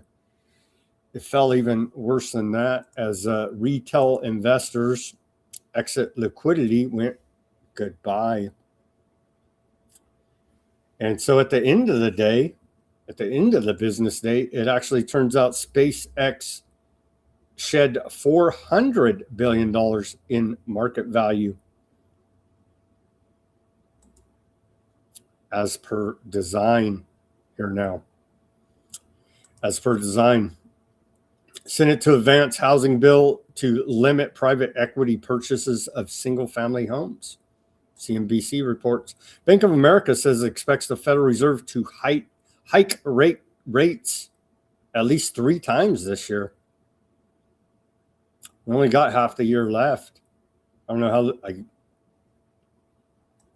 So Bank of America predicts. Goldman Sachs predicts that there's only a 15% chance of recession now, scaling back their previous 25% chance prediction of recession. It's recession depression over here on Main Street. You got the fake jobs numbers. You got the fake stock market for Joe Blow, you and I guess gas is below $4. But yeah, it's rough out here. Inflation, what do they tell us? It's whatever they tell us, they're lying, and you could multiply it by 4-fold at least. 47% of global fund managers expect a, quote, soft landing, the Bank of America says. There's no Iran peace deal even yet. You know what I mean? This thing could kick off at any time. Hot and heavy again. The level of investment into data centers globally may soon make it necessary for insurers involved to begin selling securitization products to spread the risk among a broader pool of investors, according to Zurich Insurance Group, AG. You know it. You know it. Again, it's back to the same old privatize the gains, secure or socialize the losses. Too big to fail, too big to jail. They're running a giant scam fraud, racketeering operation with a whole of government approach. Here's David Rogers Webb commenting on the fact that you have no private property, as they keep telling us they're going to tokenize everything. It would be a surprise to people, I'm sure most people, to know that they no longer have property rights. They have something that is an appearance of a property right. At the end of a cycle like this, when the money is no longer driving real economic beneficial activity as we see, it goes into financialization and into warfare. This is the threat we all face, creating such dire conditions that people will have no alternative. There will be no parallel system to which they can resort. So they will be forced to accept a central bank digital currency. Ultimately, there is no place to hide from this. It just has to be stopped. And they're lying and saying there is no central bank digital currency. They're pushing through the Clarity Act right now. So we will have central bank digital currency. They won't call it by that name.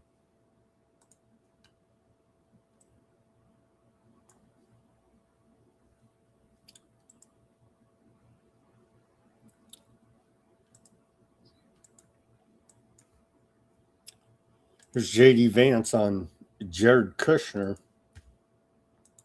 Jared Kushner actually came up with a very interesting solution with the Qataris, where basically, again, if there is any frozen Iranian assets that are unfrozen, then we have approval over that process. The Qataris have approval over that process. And then the money would actually go to buy American soy, American corn, and American wheat for the benefit of the Iranian people. And as much as I see some of the press misreporting on this, and of course, buttressed by what the Iranians are saying, or not all Iranians, I want to be clear, there are a lot of Iranians who are telling the truth about what happened yesterday, but you see some social media reporting that gets this wrong. But fundamentally, what Jared and the Qataris and the entire team here in Bergenstock accomplished is, to me, a classic Trump deal, where if Iranian assets are ever unfrozen, they're going to go to make American farmers richer and to feed the Iranian people. That's a very, very good and very classic Trump deal. That's great for classic racketeering. They're trying to say that the frozen Iranian assets can only be used to buy American agricultural products. That's classic racketeering. The Treasury Department grants Iran a temporary license, effectively waiving sanctions, allowing the sale of Iranian oil until August 21st.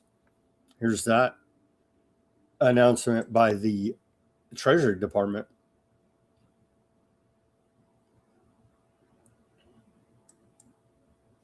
Fueling the Iranian war machine as they're reloading here now. U.S. issues sanctions waiver for Iranian oil sales as Tehran records export boom. Huh? I thought we won the war. No, not so much. Not so much. But we are trying to run a racketeering operation on Iranian frozen funds. We are trying to run that operation. We'll see how that sorts out as we move on here. Euro struggles despite roadmap for U.S.-Iran agreement. The euro remained near 3-month lows against the dollar despite progress in U.S.-Iran negotiations as expectations of tighter U.S. monetary policy continued to bolster the dollar, i.e. we probably will see some interest rate increases here now in the second half of this year from the Federal Reserve.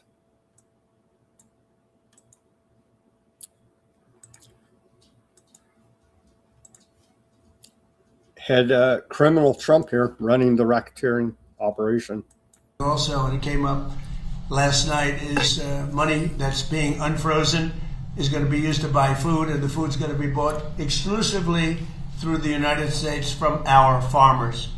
Also, Can the Department of Justice bring a RICO case against Trump? They should. The strait's totally open. Is it? And they're never going to lay off the Iran's going to nuke us rhetoric that's already been thoroughly debunked. We have an oil gusher. The strait is totally open. You know that. And we're negotiating. We'll see how that all goes. But we have two things. We have an open strait, and we have a country that will never have a nuclear weapon. Will never, ever have a nuclear weapon. Khomeini's in charge. It's questionable what transit through the strait is at this point. And again, all of Trump's Iran nuke claims have been debunked by our own intelligence community. Now in the economic section, I thought we'd play this report from Greg Reese, 250 years of taxation in America.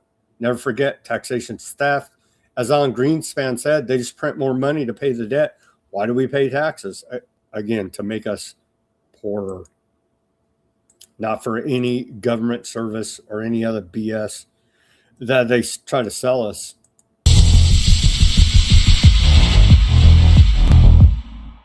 The Stamp Act of 1765 was the first direct tax levied by Parliament on the colonies, which had no elected representatives in Parliament to approve or debate it. British Parliament later stated in the Declaratory Act that they had full power and authority to make laws and statutes of sufficient force and validity to bind the colonies and people of America in all cases whatsoever.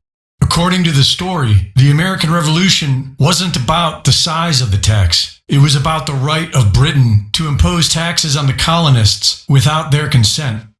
From 1868 to 1913, 90% of federal tax revenue came from alcohol and tobacco taxes. In 1909, President Taft recommended that Congress propose a constitutional amendment to give the government power to tax incomes without apportioning the burden. In 1913, the Federal Reserve Bank was established. Along with it came the ratification of the 16th Amendment, which gave what many court cases show to be undue power to the Internal Revenue Service. This includes case law that was withheld from IRS employee training, such as Stanton versus Baltic Mining Company. Bill Benson's findings, published in The Law That Never Was, make a case that the 16th Amendment was not legally ratified and that the Secretary of State committed fraud when he declared it so in 1913. The 1913 Form 1040 shows that only those with annual incomes of at least $3,000 were instructed to file an income tax return, the equivalent to approximately $98,000 in 2025. And only about 3% of the population was subject to the income tax. In the years following the Great Depression, taxes were raised from about a tenth of a person's income to a third. And during World War II, the taxpayer base was expanded from 4 million people to 42 million. The current Tax Payment Act of 1943 required employers to withhold federal income tax from an employee's paycheck each pay period and send the payment directly to the IRS. There is no statute in the Internal Revenue Code that clearly makes the average American wage earner liable to file a 1040 or pay income tax on their labor. In the Code of Federal Regulations, 26 CFR Section 601.602 states explicitly the tax system is based on voluntary compliance. The IRS counters that Congress gave the Secretary of the Treasury power to enforce these laws through involuntary collection if voluntary compliance fails.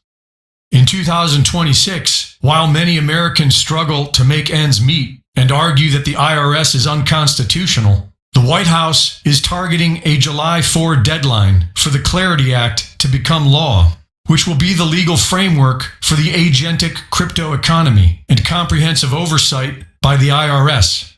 Changes to Internal Revenue Code Section 6045 require brokers, any person who is responsible for regularly providing any service effectuating transfers of digital assets on behalf of another person, to report digital asset transactions to the IRS. This is happening on the international level as well. By the time the agentic AI commerce is fully running, every wallet, every broker, and every cross-border data sharing agreement will already be wired directly into the IRS and its international counterparts.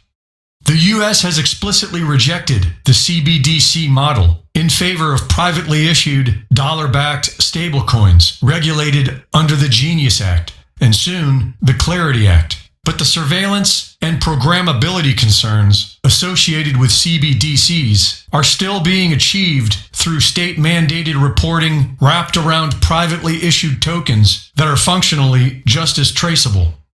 Circle, the issuer of the USDC stablecoin, which handles 98% of AI agent payments, is positioning itself as infrastructure for tokenized carbon credits.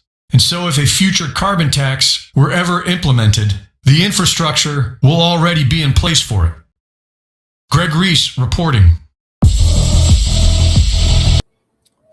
And of course, the UN Agenda 2030 goals for sustainable development. That is lagging, but that's still part of the larger one world government agenda.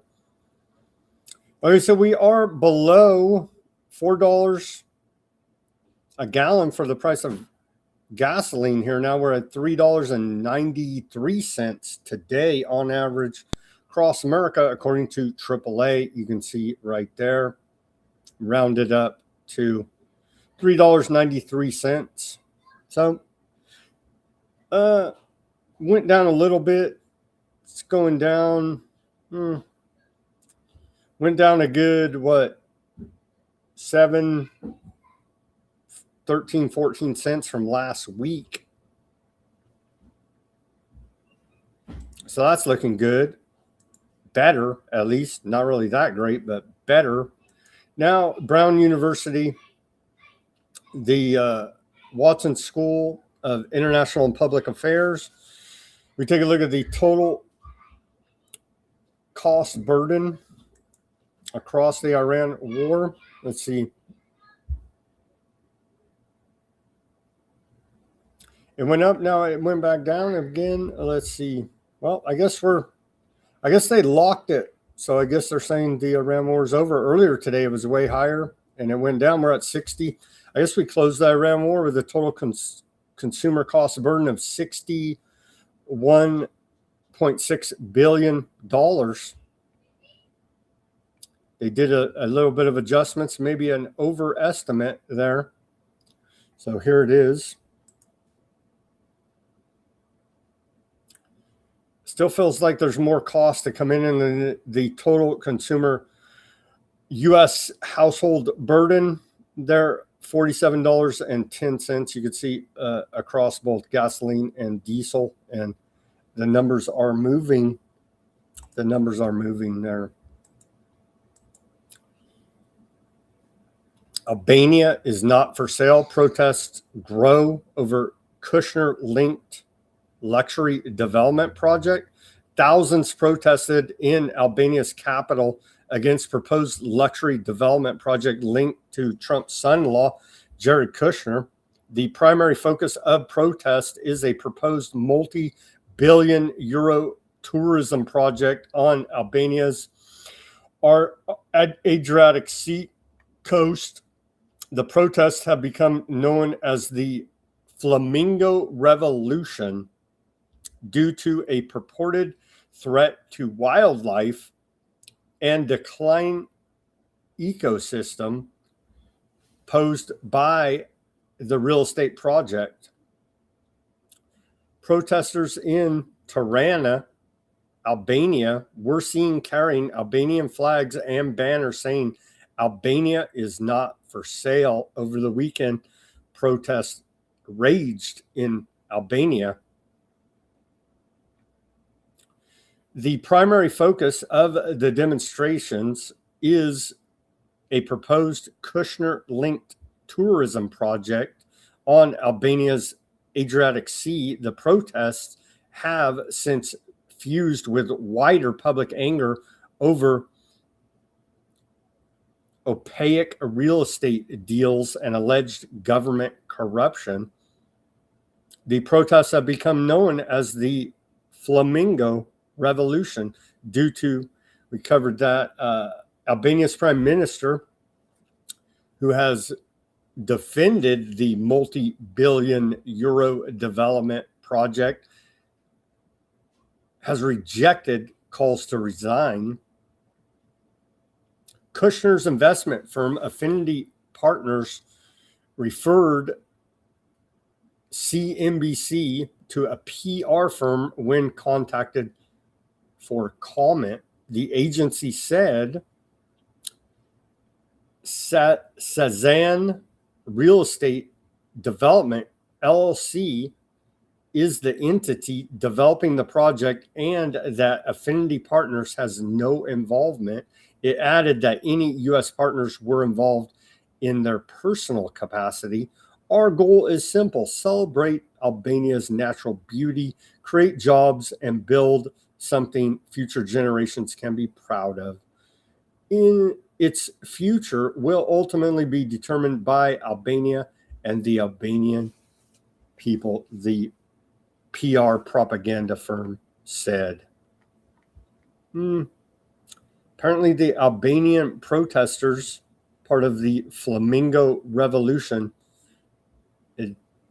are not listening to the Kushner PR firm there. On to the fallout from Keir Starmer. Let's see, Keir Starmer. Yeah, let's hear him. He resigns. Keir Starmer has resigned as UK Prime Minister, sadly enough.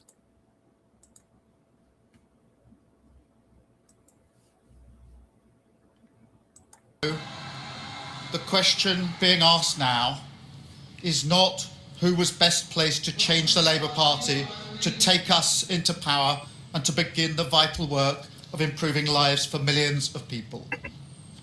Those questions have been answered.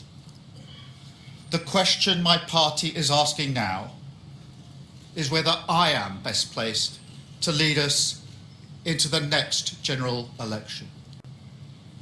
I have heard the answer of my parliamentary party to that question, and I accept that answer with good grace. Every decision I've taken has been about putting the country I love first.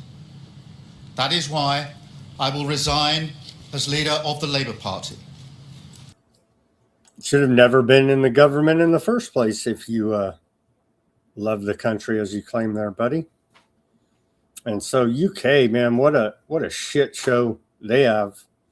Just as bad as America here. Here's a look at last 10 years there. David Cameron from 2010 to 2016. Theresa May, 2016 to 2019. Boris Johnson during the bat times. Literally ignored all the bat rules, partied, laughed as the rest of his country was locked down. Very conservative of him. Liz Truss, she only lasted 49 days. Rishi Sunak, all good conservatives running the country into the ground there. And then Labour jumped in. There, you could see with Keir Starmer the last 2 years running the country into the ground as per usual, as per design there out of the UK.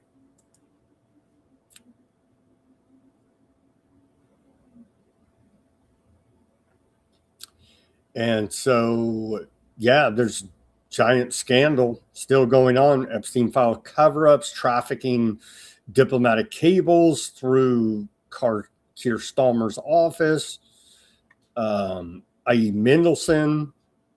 And so and they're like, I forget even which side. I think it's Labour is another big Zionist. Says that the number one priority for UK is to have a meeting with Aardvark land. It's just like, meet the old boss, meet the new boss, same as the old boss. Same routine. Same routine here now. Any more on that?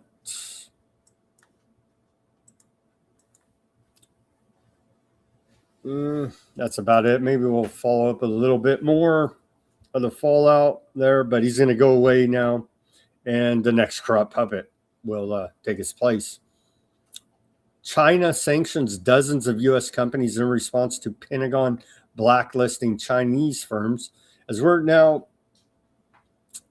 neck deep in a Cold War with China on multiple fronts.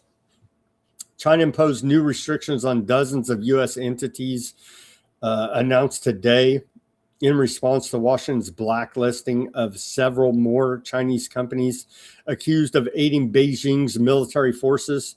China has decided to place 10 U.S. entities, including engineering firm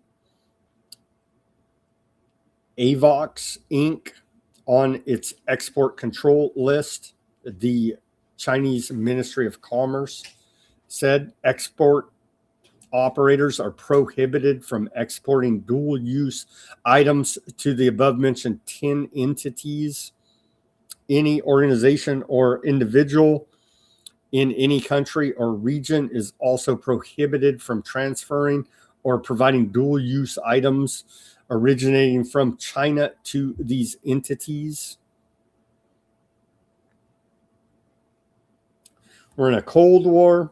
We're in a space race war. We're in an AI race war, they're told us. They tell us, again, at the top levels, all of these governments working behind the scenes through secret societies together while publicly opposing each other. And at some levels, there's different levels to all this. At some levels, they are. But at the very top, Epstein, Rothschild, super spy level, they're all working together, all in the same secret societies, the Freemasons, and so on.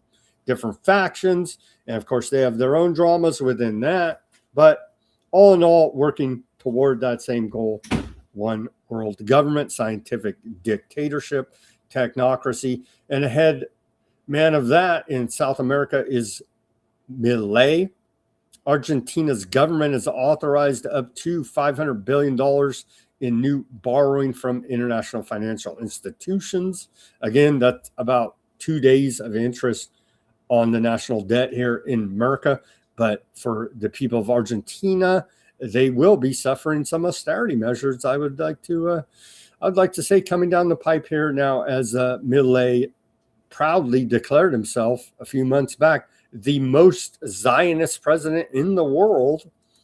There he is on the campaign trail taking a chainsaw to big government. No, he's actually taking it to the savings of the Argentinian people, whatever they have left, as they transition to full-on technocracy there in Argentina. Are we going to see a rollout of new right-wing death squads in Central and South America, as were popularized in the 80s by the CIA? Well, maybe we can have some new death squads, as apparently this Trump-endorsed candidate has won the Colombian presidential election. So maybe we can have some right-wing death squads, as the drug war, as it's called by U.S. Southern Command, America's Counter Cartel Coalition, is coming together. And so maybe we can have some more. Well, there is a secret, halfway public, a drug war raging right now in Mexico, Central and South America. I do believe it's very underreported, but there are casualties coming out of it, all to consolidate the drug trade into helping out the CIA and Western intelligence, who's actually running the contraband trade globally in large part. Another success for the America's Counter Cartel Coalition. This one now out of El Salvador, posted by U.S. Southern Command right there. And so I guess it is a success because they didn't whack these guys. They actually arrested them. They're El Salvador tyrannical anarcho-capitalist libertarian Bukele says there. And so they arrested these fishermen with a bunch of drugs allegedly here now and have them pose on their knees there, getting the bad guys. On board were 3 drug traffickers, 2 Colombians and 1 Ecuadorian, transporting 3.425 tons of the cocaine there, allegedly. At least they didn't whack them.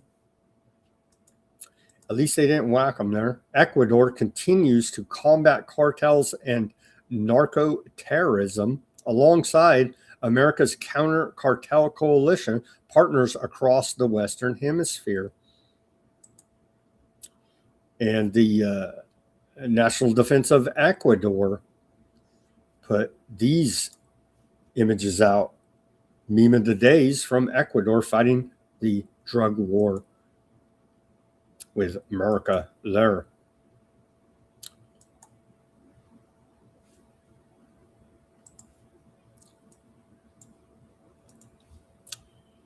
And more from U.S. Central Command. The U.S. Marines and sailors with Littoral Combat Force 24 continually demonstrate their readiness and elite war-fighting skills while deployed to the U.S. CENTCOM area of responsibility. Let's watch this short propaganda video out of U.S. Southern Command.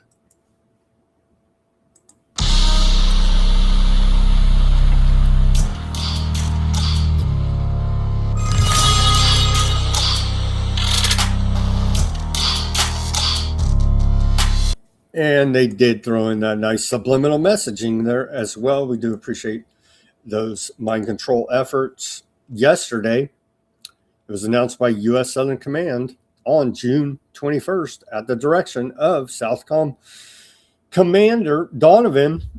Joint Task Force Southern Sphere conducted a lethal kinetic strike on a vessel operated by designated terrorist organizations. Intelligence confirmed the vessel was transiting along known narco trafficking routes in the Caribbean and was engaged in narco trafficking operations.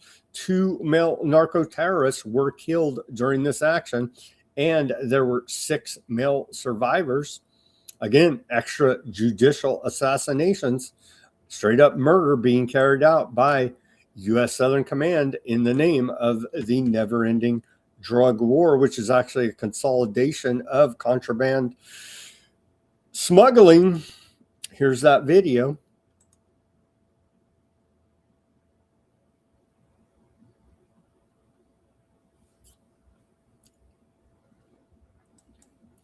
They whacked them there. They claim 2 killed and 6 survived. I don't know how you survived that, but they claim 6 survived. So at least they didn't whack everybody there. And of course, Q psyops from the Department of War here now. Are you enjoying the show? Refill your popcorn. You'll love this next part. American Q quantum dominance. No, we don't like any of it because we know exactly what you bastards are doing. And none of it is for us. It's all for the central bank cartel and your dark occultist satanic masters. Here's a Rothschild, a member of Rothschild family, Dame Hannah Rothschild, reveals that their largest foundation was set up 140 years ago in Palestine to help the future Aardvarkland citizens. It's a long planned out conspiracy, i.e. agenda. And then the biggest foundation we have, which was set up by another forebear, Edmund Rothschild, 140 years ago. So it's the oldest one in Palestine. That one, because Israel is still a comparatively young country, that one has, it's firstly, and this is terribly important for us as a family, It is for all the citizens of Israel. Because it was set up before Israel itself was created, when my forebears set it up, we set it up for everybody, regardless of their religion, of their creed, their lack of religion, their profession. And that informs everything that we do. And then See, they're all about equality there at Rothschild Foundation.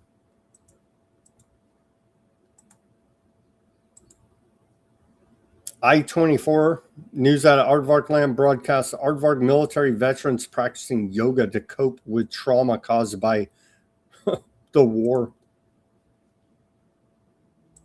And I saw people posting if they were doing this in Lebanon, they'd be bombed on International already. Yoga Day and the summer solstice. No place better to be than on top of Tel Aviv with these beautiful views, celebrating the fact that we are experiencing a very profound moment here in Israel. Behind me, you see dozens of people that are taking part in a yoga practice as a part of a nonprofit called Brothers in Yoga. It's an organization started by a wonderful woman named Netta Margalit, who has dedicated all of her time and energy and resources.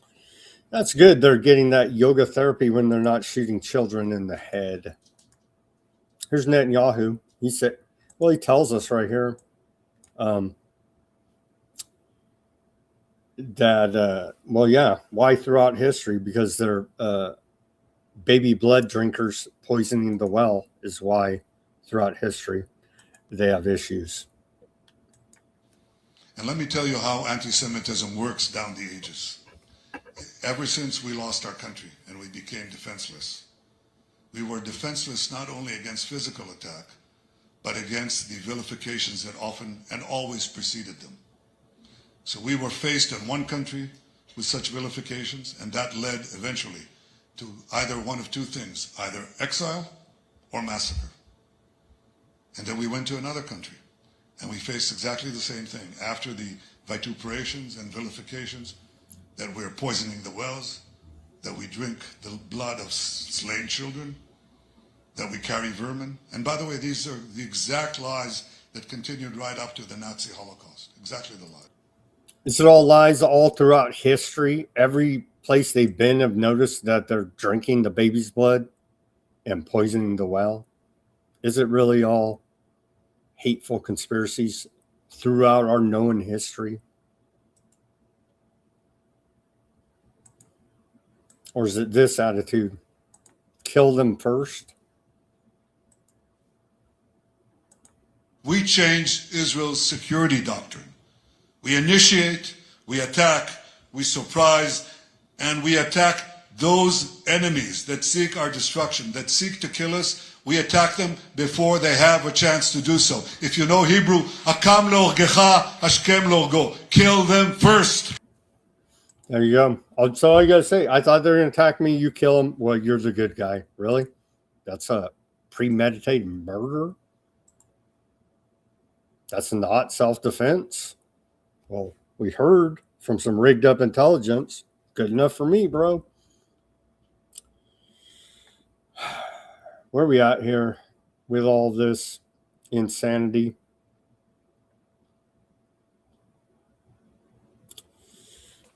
Lebanon diplomacy updates. Report out of drop site. Diplomatic efforts to reinforce the ceasefire in Lebanon continued today following U.S.-Iran talks in Switzerland. Lebanese President Joseph Aoun spoke by the phone with VP Vance, White House advisor Jared Kushner, who all MAGA voted for, and Qatari Prime Minister. That guy's got a long freaking name. The Qatari Prime Minister. Let me attempt to read his name here. Qatari Prime Minister Sheikh Mohammed bin Abdulrahman Al Thani. What a freaking title name that dude has, Qatari Prime Minister. According to the Lebanese presidency, they discussed consolidating the ceasefire in Lebanon, halting the Aardvark land military escalation, and the steps that must be taken in this regard. The leaders also discussed the possibility of forming a cell to support those efforts. The wording is more cautious and differs from statements by Iranian officials and the Pakistan-Qatar joint communique, which described a Lebanon deconfliction cell as part of the outcomes of the Switzerland talks. Meanwhile, Information Minister Paul Morkos said Lebanon welcomes any assistance that could bring an end to the war, including the establishment of a lasting ceasefire, while stressing that diplomatic efforts should preserve the negotiation process led by President Aoun.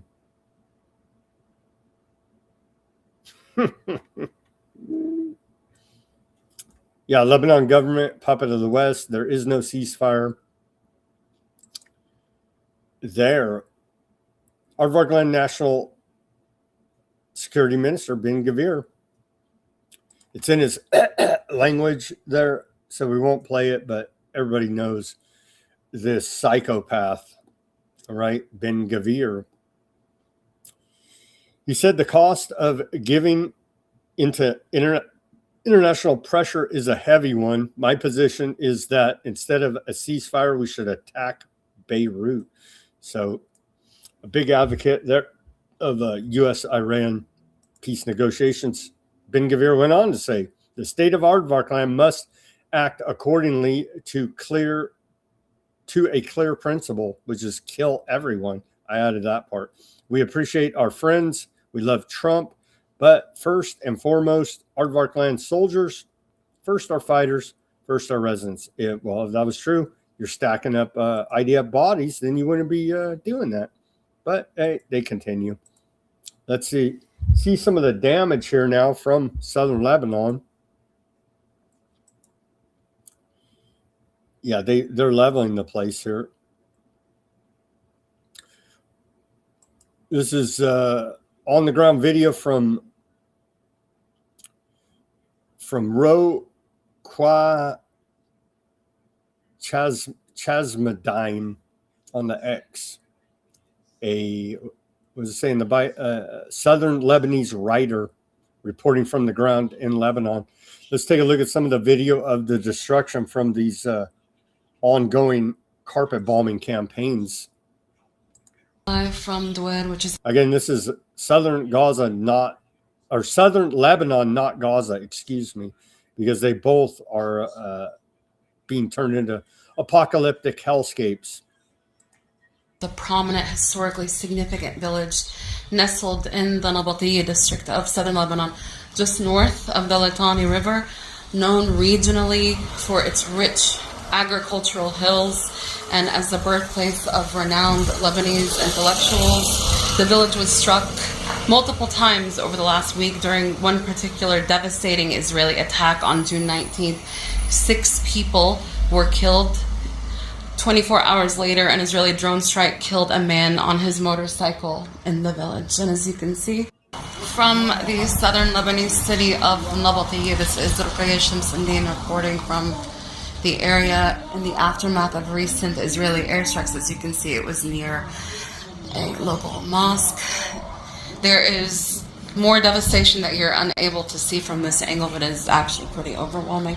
They targeted businesses, cafes, bookstores, residential buildings, and as usual, you can see what remains of people's livelihoods buried here beneath the rubble. Everything from clothing, furniture, to school books, because despite everything that's going on, we had the local education authority try and dictate to students in Lebanon that they still had to study for their exams and take their exams. And some students actually ended up being killed by Israeli airstrikes because they were trying to attend. No audio on this one, but you could see the scale of destruction here now.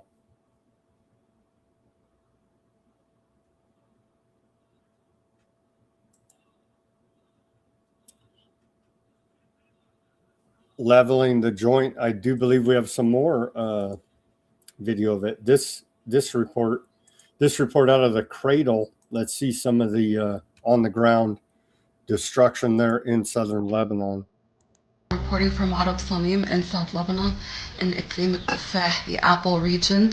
I'm at one of the attack sites from yesterday. Israel bombed the area over 15 times, killing multiple people, among them children.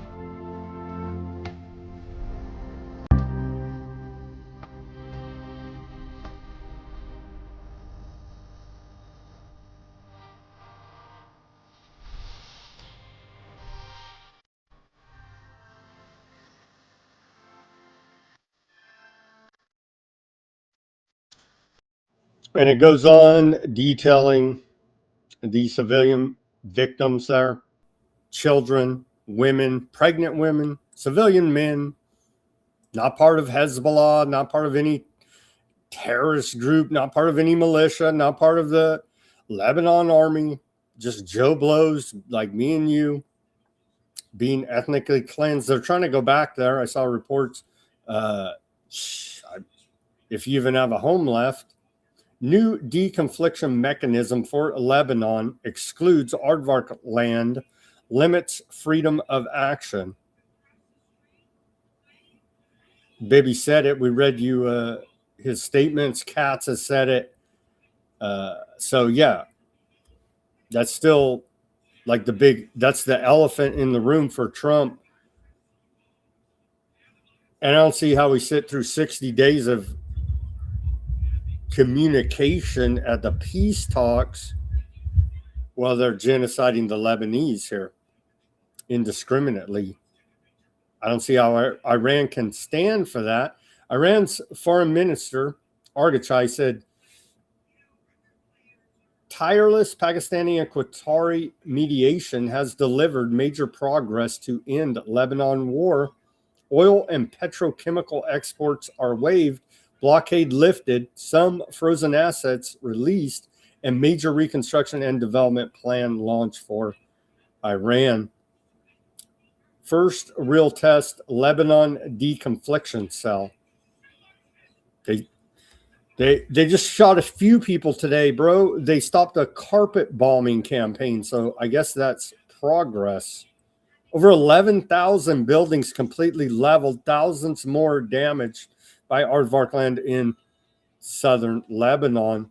A joint assessment by the United Nations Development Program and Lebanon's National Council for Scientific Research reveals that the recent aardvark land aggression has caused approximately $1.38 billion in direct structural damage to southern Lebanon. By analyzing and comparing satellite tracking data from October 2025 to late April, researchers found that aardvark land attacks completely leveled 11,095 buildings, directly impacting nearly 18,000 household units. The devastation expands beyond total destruction, with thousands of other structures caught in the crossfire. The report details that an additional 2,242 buildings suffered partial damage, while 9,311 sustained minor structural impacts. They're going to circle back and level those joints later here now. Aardvark Land Prime Minister, Shadow President Bibi, he says, is this in English? No, it's and we don't have English translation, but we do have it in text form here. Bibi said, the directive from me and the Minister of Defense, Katz, to the IDF is clear and has not changed. Well, thanks for getting on board with U.S. peace with Iran. No, nothing's changed there. Our greatest ally is not backing our move to have peace with Iran. Our forces in southern Lebanon have full freedom of action to thwart any direct or emerging threat against them or against the residents of the north. The IDF faces no restrictions in this regard. They'll false flag themselves, for crying out loud. I stand behind them, and the entire nation stands behind them. I remain firm in my position that we will stay in the, quote, security zone, the land they already stole in southern Lebanon, for as long as necessary in order to protect the residents of the North and all citizens of the state of Aardvark land. They stole that, and we showed you the maps from the IDF. They're not giving back that land anytime soon. Here now, some more skirmishes, because it's not full-on carpet bombing campaigns today. We got to wait, till tomorrow? Let's hope not, but all talk from Katz. Bibby says they're ready to go at any time, and hell, they'll launch a missile on themselves if necessary to justify further genocide. Aardvark land sets conditions for ending occupation in southern Lebanon. And of course, they lay out what they know will never happen.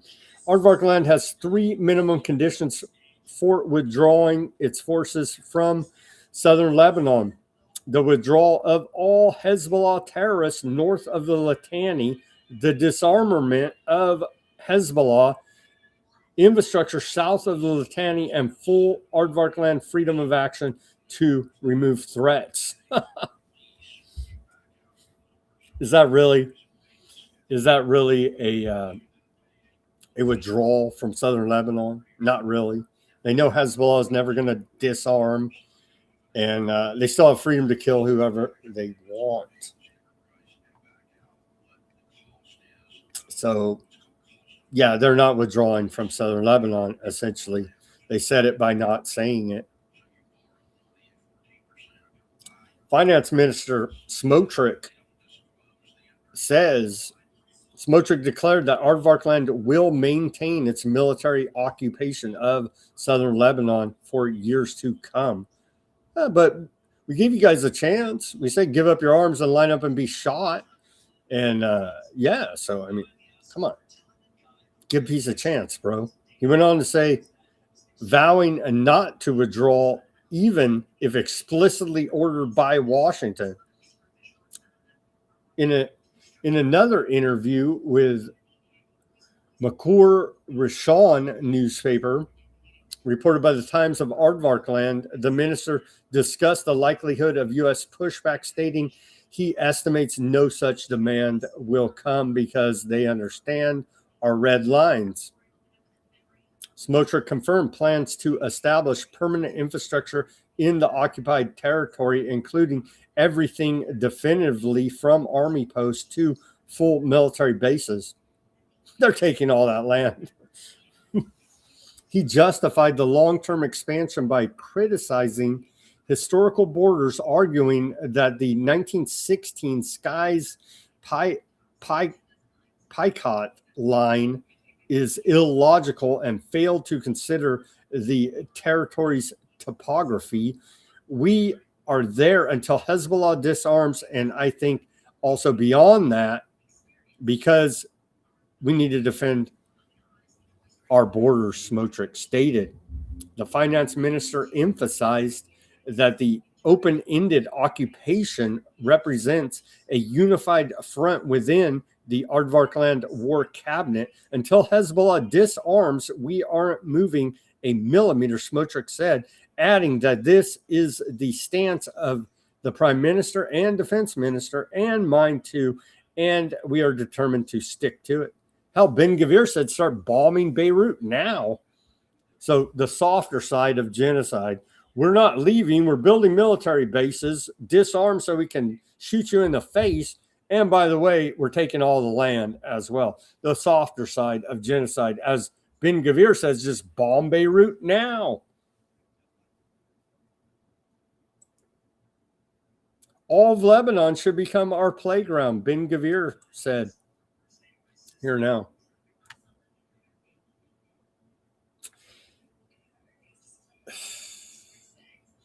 Speaking on Channel 14 in Aardvark land, Ben-Gvir stated that all of Lebanon should be our target and repeated an earlier statement that he made calling for 1,000 Lebanese mothers to cry.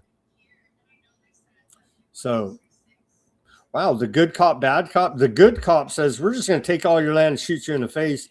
The bad cop says, we're going to take all your land and shoot you in the face and your mother in the face. Wow. So we're kind of lost the plot on good cop, bad cop. They're just all bad cops now. Imagine this guy, British Colonel Richard Kemp, is retired, speaking at this big Aardvark conference they had, the Aardvark News Syndicate Summit in Jerusalem, where all the usual just sickening Aardvark supremacists were there, saying how we're all bad and they're the good guys as they murder children. Listen to this guy. What do you even say to this? I speak as a goy, a mere goy. So already denigrated himself in the presence of his Aardvark masters. So, I mean, yeah, you sold your soul to Satan. Good job there, clown man. I speak as a goy, a mere goy. The Jews were put on the face of the earth to be a light unto nations. And Israel is being that light in defense of its own country. And I think most particularly, not just in military technology, but in the way in which those extraordinary men and women of the IDF have shown the world how to fight. And many countries in Western Europe, which are going to face this violence, will be looking to Israel to see how they're going to fight. So the narrative is one thing, but action, I think, is even more important. And of course, they set up all these future confrontations with the Claregi plan, right? Yeah, sure. Thank you very much for that. I speak as a goy, a mere goy. How do you sit there and denigrate yourself? I mean, you sold out, right? I mean, what an embarrassment. You're like, but Sam, they're still whacking the Palestinians, right? Yeah, well, that genocide is tragically enough continuing as well. Aardvark Land has carried out a double tap strike in Gaza, killing a young woman, an 18-year-old student, on her way to school. And so, quite horrific. We got video of the dead, mangled body laying there. I think we'll pass on showing you that. Here is her mother crying. I guess we can show you that.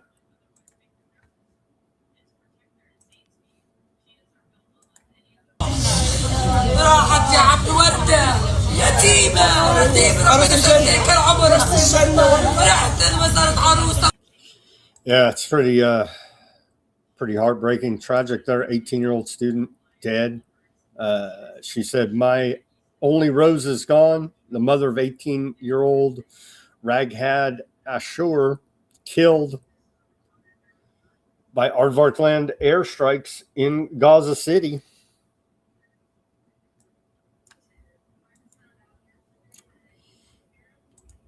Here you go.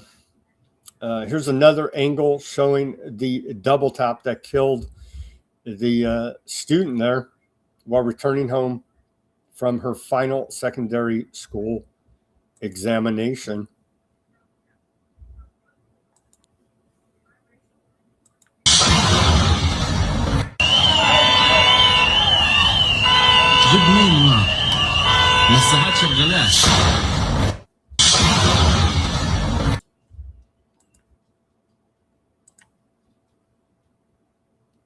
She's a Hamas. I don't think she was a Hamas. They whacked her. There's two other Palestinians, teenagers, shot and killed. These two. They're in North Hebron earlier today. Afrat Ismail Awad, 19, shot and killed, dead now. And then Reda, Simi, Hassan, and Wad, 15, shot and killed.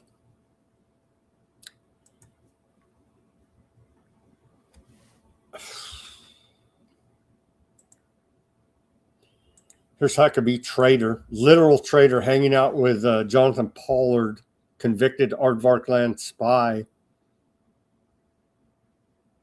Doubles down on his claim that Christianity would not exist without Aardvarkism and that Western civilization would not exist without Judeo-Christian values.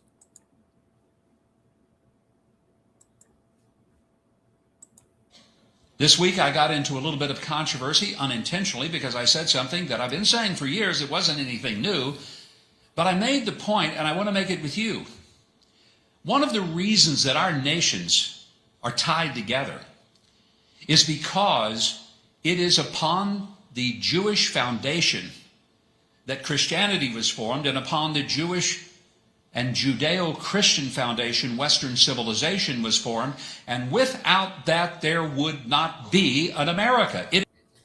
Selling his evangelical Christian Zionist lies.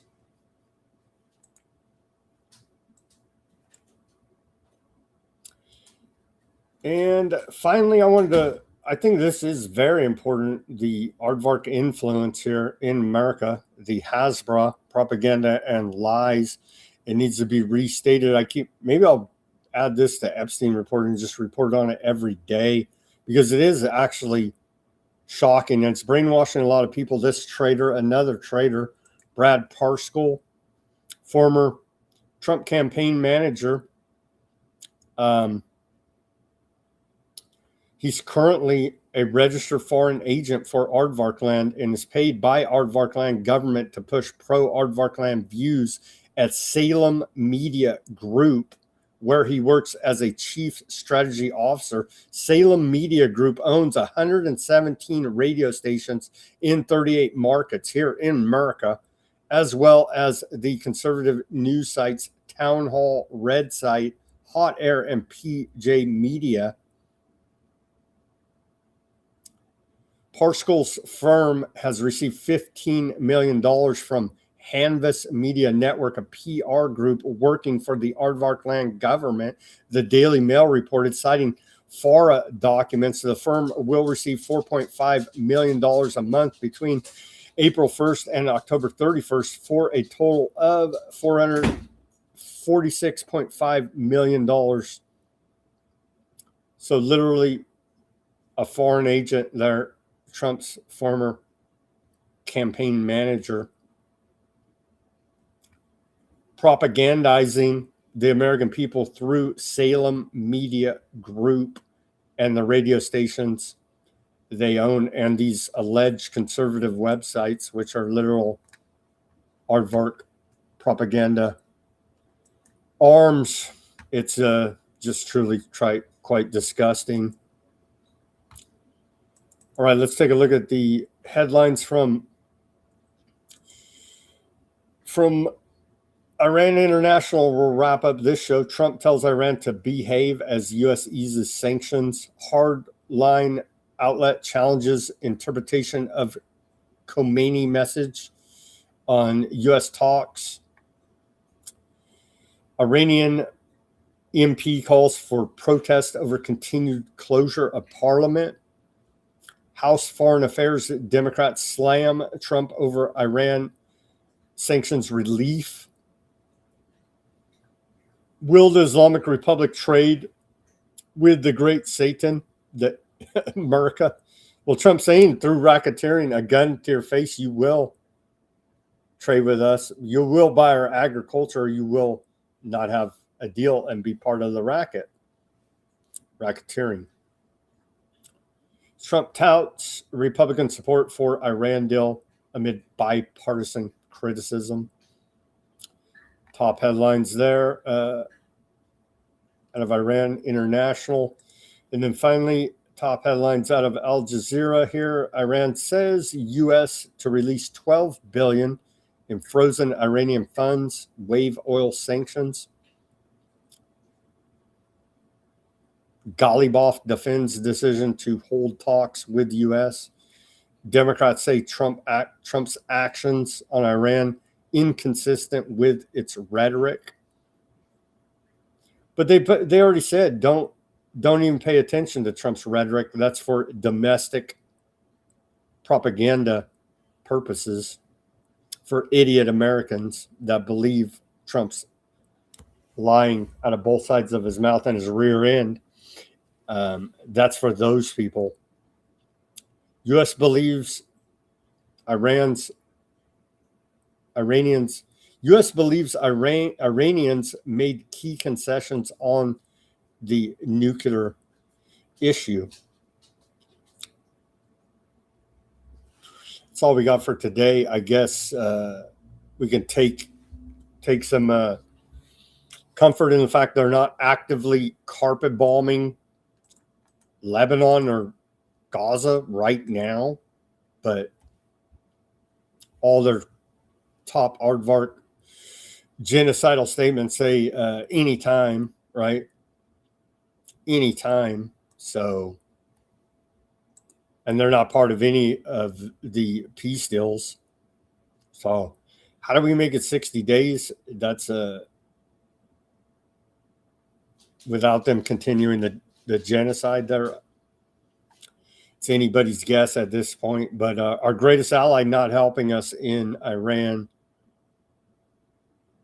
peace negotiations one little bit, and anytime we get this a significant breakthrough, I'm sure they'll pull off another giant massacre as per usual. But hey, at least they're not carrying out full-on carpet bombing campaigns as we speak right now. So I guess we can take heed to that fact. Better than killing everybody. They're only killing a few today, but again, I don't see any of this holding as per their own statements. We shall see. We shall see how all this plays out. Okay, over to the Odysee now. Shout out to Odysee chat listeners there. Shout out to Highland John.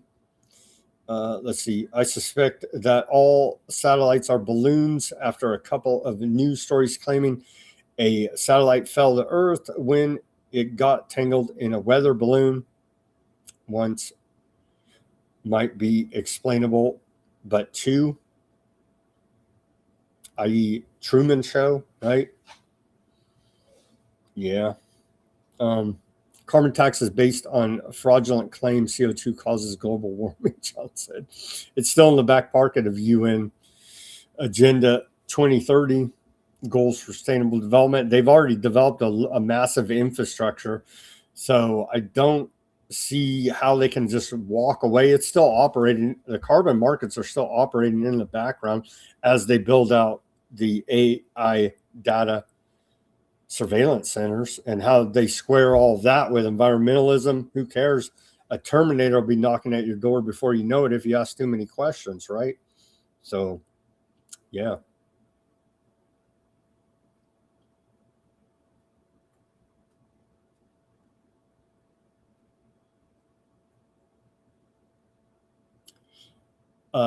Yeah, I do there, John. I do. To answer that question, I don't want to say what it is because there's a lot of weirdos on the internet. Killing the CIA's competitors, indeed. Indeed, they're killing an Arab means something else now, Highland said.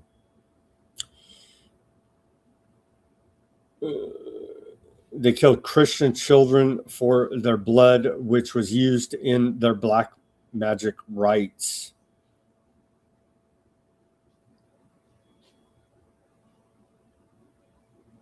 Smoke trick, Fat Bob says. The psychopaths of Aardvark land need to be eliminated. They should be invaded and their leaders publicly hanged. There's no enforcement mechanism to the ICC's indictments, right? All we get is maybe if we catch you in one of the countries that acts like they care about international law, you may get arrested. It's just all smoke and mirrors from Smoke Trick, right? Very embarrassing. Mankind has lost its mind because of Masons and Talamuds, Fat Bob said. Indeed. Shout out to Danger. I can't help but imagine dragging the Kemp prick behind a truck on a rough road.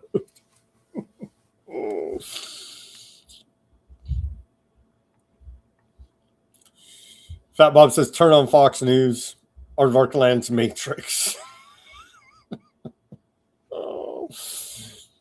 Oh, man. All right. Thank you for joining us, Fat Bob. We appreciate your comments. John says, they most certainly are in the U.S. in key industries. Veterans of Unit 8200 have infiltrated choke points for water, sewage treatment, oil, gas line pipelines. Shout out to Pink Vegas there. Man.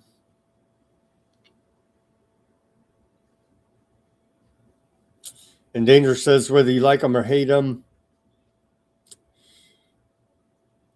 the man from Germany in World War II was right about the aardvarks. Yeah, well, I don't know. There's still a lot to I think it's been established he was an agent of the UK. You know what I mean? And I'm pretty sure he killed more Germans than aardvarks. So there's still more to look at, but it's very difficult through heavy censorship there. But I do believe he killed more Germans than aardvarks. Just putting that out there for the man leading World War II Germany. All right, friends, thank you for tuning in on this Monday edition of Weaponized News. It looks like, hey, maybe it is simmering down. My hopes are not high, but hey, maybe it is simmering down. Maybe it is simmering down in West Asia. We have 60 days, feels like a long time to go without an Aardvark land massacre at this point. But we shall see. Maybe they're going to simmer down and allow us to get this peace deal with Iran in place. Let's pray for peace. Thank you guys for tuning in on the Odysee, X, Kick, Substack, Facebook, Rumble, and the YouTube. We did have some, just scroll about halfway up here. Oh, shout out to Plutonium. He gave a $2 super chat there. Thank you very much. Support independent media. He said, thank you very much, sir, there. I do appreciate it. But you're supposed to say some crazy comment, but his comment was support independent media. It is truly appreciated. Thank you. Okay, let's just scroll up about halfway here. If I miss any shout outs, apologies. Yeah, reports of Rumble freezing up badly there from multiple listeners. So not on my end. I don't know what's up with some bug on Odysee. Karen, shout out to Karen. She says, rat resistant trash cans. I don't think that's going to make the District of Criminals leave because it's only 10,000 for every aardvark on October 7th. Grandy on the YouTube says, I see a tall male body part structure, not a pool. Get your mind out of the gutter, Karen. No, I mean, actually the guys that brought it all about, right? Their mind's actually in the gutter. Let's see here. They're fighting about, or they're saying that, will liberals ever admit to one thing they like about President Trump? Will liberals ever admit to one thing they like about President? I don't know. I don't think so. Trump wins, NATO pays, and Libbies can't acknowledge Trump wins. How is any of this wins? They're getting ready to crank up Iran-Ukraine war here hot and heavy. Sadly enough, it looks like. And edging on NATO directly attack. Where I saw, I didn't even get to the reporting on it because I'm like, it's ugly and Reported long-range UK missiles hitting inside of Russia via Ukraine, and Russia is trying to restrain itself from escalating here now. Looking like it's going to, they want to raise that up, bring NATO full on in, and bring us in. Hell, with the proxy war with Russia that we're still in. Let's hope that doesn't escalate further. Trump can't help but lie constantly. Ex-kin says on the YouTube. He can't help it. He's a compulsive liar. Give him a break. He's addicted to lying. Drunk Pat on the YouTube says, yeah, we got to give Trump a pass. He's a compulsive liar, and so we got to give him a pass on never-ending propaganda and lies. A lot of comments from Karen. Thank you very much. She was calling for people to get in there on the YouTube, and a few people did join in there. Spirit, dude making money promoting Trump. Good job. Let's see here. Rumble's working now, Chloe said. Thank you. Karen, concerning Palantir. We did mention Google, and yeah, there's the big dogs, right? IBM, right? Per Ruckus, IBM is a philanthropic botanical garden. Karen says. Oh man, yeah, but IBM AI supercomputer Watson, right? You don't hear much about that. It was widely promoted when it first rolled out, I remember, but you don't hear much about it nowadays. So what is going on with that thing? Some crazy AI stuff that we will never have access to. Shout out to Snow there. Oh, lovely time to tune in. I think you tuned in right when we're going over the leveling of Lebanon there. Worshipping ignorance is evil personified. Psychopaths are incapable of humility, Captain Homer says there. Pamela says, must note with Iran deal to unfreeze funds to buy American corn and soy. Over 95% is Bayer Monsanto, GMO, banned in Iran and Russia and other enemies. Yeah. It's part of the racketeering. They should demand organic, right? We'll only be part of your racket, America, and buy American agriculture if it's organic. That may be talking about here. Let's see. Malthus says, no matter who you vote for, nothing will get better. Stop acting like presidents matter.